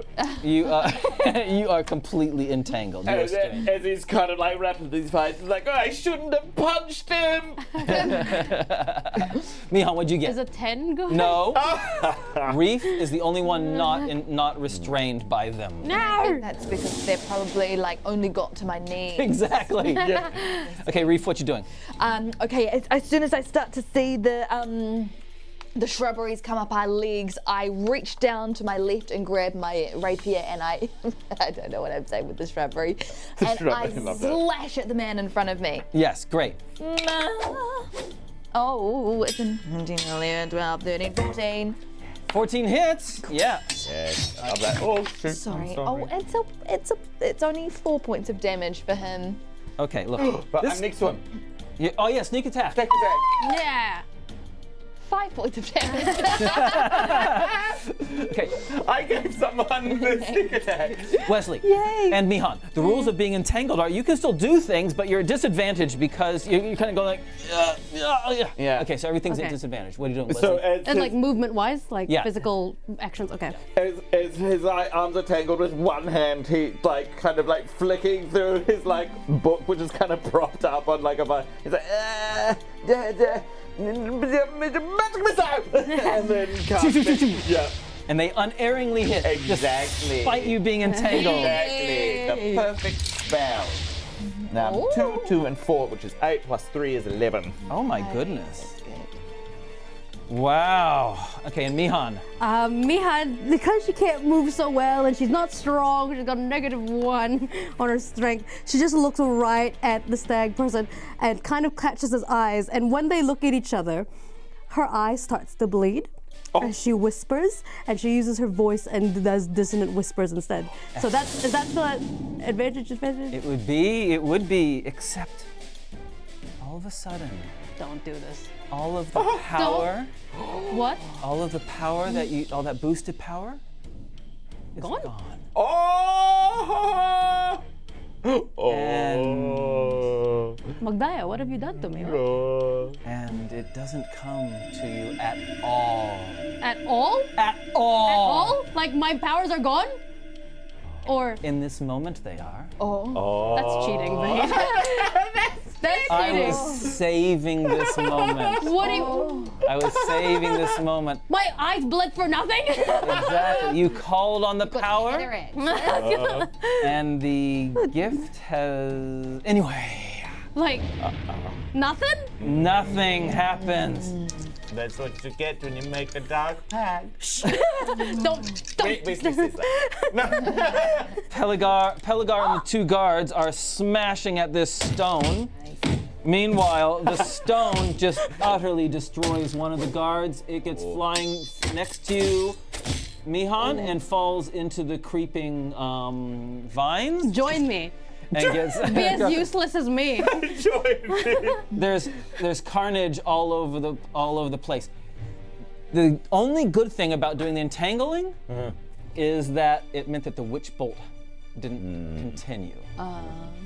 He just didn't want another lightning punch. But he is he's worried about you. Definitely worried about you. I'm okay. You're fine? Okay. Don't worry, I'm fine. Hey. And brings his staff down, mutters some ancient words, brings his staff down, and a peal of thunder. Perfect. Nice. Yeah. Peal of thunder as a thunder wave Yeah. No. rips, Thunder wave. rips through you all. Except Mihan, you're actually out of this gap. You both need to make 3 by 3. Constitution saving throws. Oh, dearie me. It's a 7 for Reef. You fail. What kind of saving throw, sorry? Thunder wave is a Constitution saving throw. Oh, yep, sure, this will go pretty well. Oh! Natural 20. Get him. So, in fact, it just destroys the bonds, the entangled things around you get destroyed instead. Oh. But Reef wasn't covered by the vines. She just takes the full Oh. brunt. and you take 9 hit points of damage. Oh, okay. I think Reef feels the full blow, but she has this moment where she has this little flash of when she saw in the corner of her eye when Wezley took in half of the power and gave half of it back, and then so she instantly feels it. She tries to channel the bloodline of their ancestors, and then just tries to shove the power outwards. Well, that's me saying she uses stone endurance And takes to roll a d12, and she takes away 6 hit points. Wow, that's only She 3 gets then. 3. Only 3. Wow. He is. He did not expect it to go this way. He thought you'd both be dead. Yes, I would have thought that too. And so Welcome. he's going to try to get away. He's going to take an opportunity attack as he moves away from you. He can only move half speed because there's people panicking all over the place. So he gets 3 spaces of movement. 1, 2, 3. And both of you can make an opportunity attack if you wish. Yeah, I think I'd look at Wezley and I'd do a little nod. Yeah. Yeah. So, how much damage was thunder, sorry? 9. 9. Okay, cool. In theory, you take half damage. Yeah. 9. So we'll round it down because you got a nat 20 to make it 4. Okay. No, I don't. as Reef also tries to absorb the blow, Wezley literally absorbs the blow and sees more magic coming. He flips out this big wad of cotton, this insulating material, which kind of sucks in the thunder energy this time. And now, and as he holds that wad of cotton, he's like, "Am I really about to do this again?" And then he looks with his sister, and then he saw him. Okay, and you I'm use. just gonna go for a plunge dagger just because it looks cool. Yeah, Double boom. plunge. Okay, go for it. Make your roll. Okay, come on. It's an 11. I liked the girly scream. If you're a 20, I will frame you. Oh no, that's not it. What if that Has to go in the dice tower. It was so close? It was so close. But it was a 2. It's a 2. Okay, Wezley, your blow. This guy has armor class 11. Wait, so that means I hit? That means you hit. Yes! Great. But it's a chill one. It's just a d4. It's a 4 points of damage. He's still alive, but he is really, really, really bad. Behind you. 1, 2, 3. Oh. 1, 2, 3. Help. Help. Oosh, the stone creature's behind Wezley. Yes. He can't reach you. He's still out of reach of you guys, Good. but is just annihilating poor nobles and their attendants. Oh. The one comes up to Reef and strikes for you. Oh, crap. Wasn't expecting that. It raises its sword. Its blow comes and goes kunk on the wooden support structures and breaks the sword in half. Oh! Is Janelle up there? No, Janelle, you threw right over here. No, did I throw her into the ceiling? Yeah, but she's not in that Oh, place. she's not there. Okay. So the sword breaks in half She catches it. and would have smashed you right in the forehead, but it's only half of a sword, so it misses completely, and it has this little sword great. club instead. Oh, yeah, Reef. I respect that. And it swings with one hand only anyway, because it's missing an arm. Exactly. Yeah, not strong. He was a Now. one-arm. Reef, it is up to your turn. It's mine. All right. Reef. Do you think Reef is strong enough to try and like wade out of the vines that are coming up her legs? You're not affected by it at all. I'm not affected, so no You'll be vines? fine. Fantastic. Okay. Reef just knows that this person is probably going to be the best bet to try and get these other guys down. So she just sprints forward after this guy. Okay. And she tries to tackle him to the ground. Okay. Oh, yes. Yes. A natural 1. Oh my god. What are you thinking?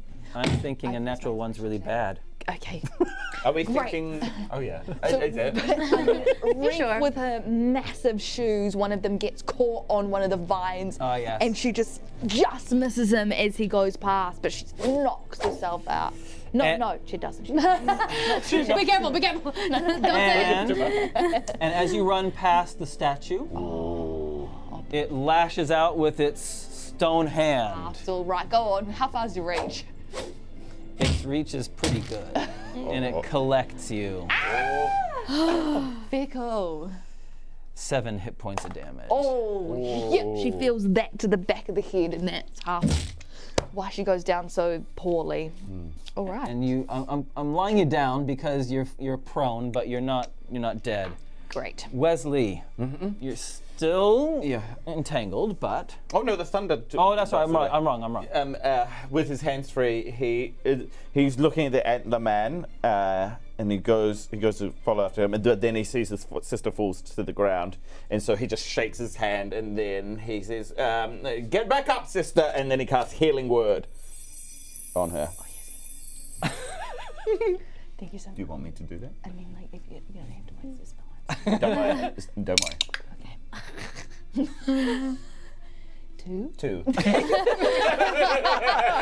Oh, like, okay, I feel a little tickle going up my spine towards where the person hit me, and I can sense that it's Wezley. Yeah, Wezley says, "I'm still not good at this," and then, and then I can cast a cantrip along with. That's exactly living right. spell. That's right. Because Healing Word's a bonus action.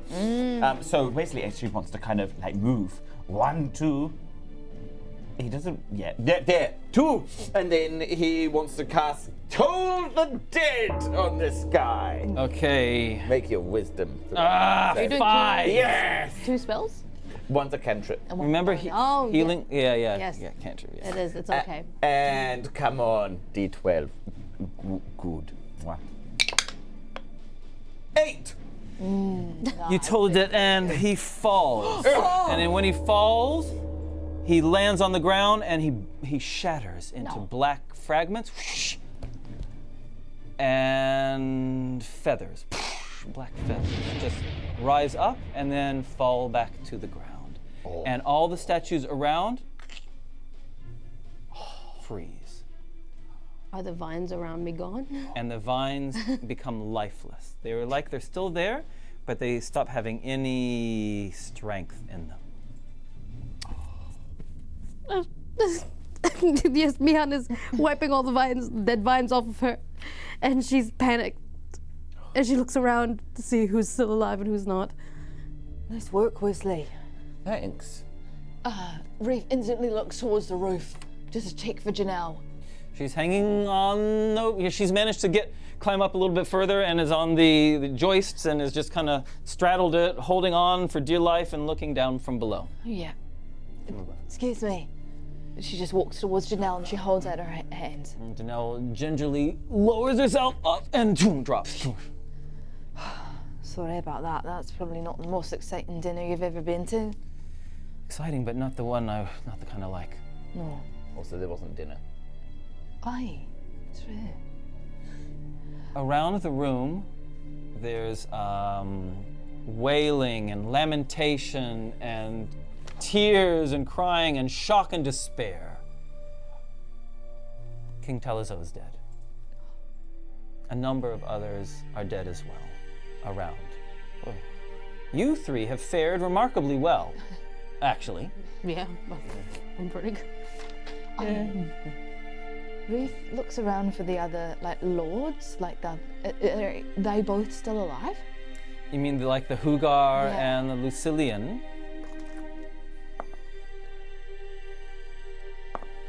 Lucilian's fine. Hugar is lying on the ground and has a massive blow to the head, uncertain whether or not he's alive or dead. He's being attended to by family members. You need to say something, Wes. Yes. Lucilian stands up and moves over to the front of the room. Oh, Reef, as soon as she sees that, she goes, if you want this, now's your chance. Get him before he says something. We've suffered a great tragedy today. A grievous one indeed, says Lucilian. Though we knew his time was coming, none of us foresaw it this soon. It does not mitigate the tragedy. We lie in ruin, bent but not broken. And he looks to Lucilian and Hugar, who's slumped. And at times like these, it is the responsibility of the powerful to help the needy. And Wezley, at this, will go over to Hugar and will cast Spare the Dying on him to see if that stabilizes him. Okay, good.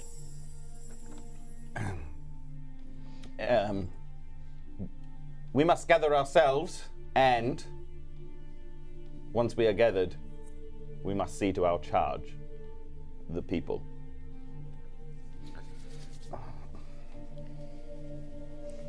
The lords look around, they're in shock and dismay. The guards are push over the stone statues and destroy them with whatever they can, table legs, chair legs, whatever they can, smash them, destroy them. And with that scene of wailing family members, of bloody bodies on the ground, and of feathers and broken stone statues, and a king that is being carefully having his arms folded, we leave the episode for today. Mihan, is there anything last thing you're wanting to do before the episode finishes? I don't think Mihan was listening to anything. She's stuck in her own bubble, and she's panicking that her powers have left her, and she just keeps muttering, Magdaya, why have you forsaken me? Magdaya, I've taken my pledge, Magdaya.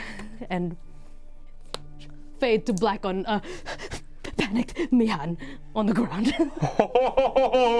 Annoyed Raylene. Don't talk to me, Vahid. I'm MG. Pact, baby. Hey guys, level 3 and well deserved. Whoa! Yeah. Does it still become level 3 for me? I just said for that moment. Right. Level 3, congratulations. You definitely deserved it. Woo! Thank you. Just the 3 of us, not Ronnie. Not funny. Oi, can we not tell Ronnie? Yay. Hey, beautiful people, thanks for joining us on our adventure. Great to have you with us. Yay. Wonderful to have you with us. Cool. If you're joining us for the first time, hit us with a follow, hit us with a subscribe. We'd really appreciate that. There are lots of ways that you can support our show. For example, when you watch YouTube videos, please comment, hit like, share them with us, and that tells the algorithm to share it on with others. Yay. Thanks so much for your support. Speaking of support, Thank you, Patreons. You've been giving very generously over this past wee while, and your continued support helps us sustain ourselves. It helps us grow. We want to reach more people, and we want to make our show even cooler. So thanks for helping us do that. You can also reach people by like t-shirts, you know? Oh, yeah. When you see a t-shirt in public and you're like, oh my gosh, what does it say? it says Dice Legends. Dice Legends. Deal and stream. That's all I gotta say. That's all I gotta say. And BD&D, thank you so much for supporting us for over a year now. BD&D year, we really value the support that you give us, and they give a discount code of 10%. The Royal BD&D music is on. Yes, Royal D&D. Use the discount code Dice Legends, and you can get cool books. I mean, look, this is my ancient book that's falling apart. I'm sure if you buy books from BD&D, they won't fall apart. Get books, board games, all the nerdy things that you want and need, you can get from BD&D. Yay. Thanks for that. And thank you for one of our other sponsors, D20 Collective, who provide hella dice. They've got some special July dice right now that are priced to move, so make sure to check them out before they are all fully gone. And on top of that, you can get a discount as well, thanks to us. You just put into the code 10Legends, and you will be sorted with a cool discount. So yeah, D20 Collective, we love you. Yeah. Love you. We also love to use World Anvil. That's what we use to document the world settings of, Ātukaan, Aurumia, and all places within this D&D setting that we play in. So you might choose to do so with your TTRPG setting, or it might even be the novel that you're working on. So we heartily encourage that you use the ultimate world building tool that is World Anvil. We love it. Yeah. Finally, thanks to our tech team. Let's Thanks, go. Kelly. Thanks, Jason. Thanks. Really appreciate it. Thanks to our moderators. And we will see you next week, level 3. Ārumiya later. See you guys.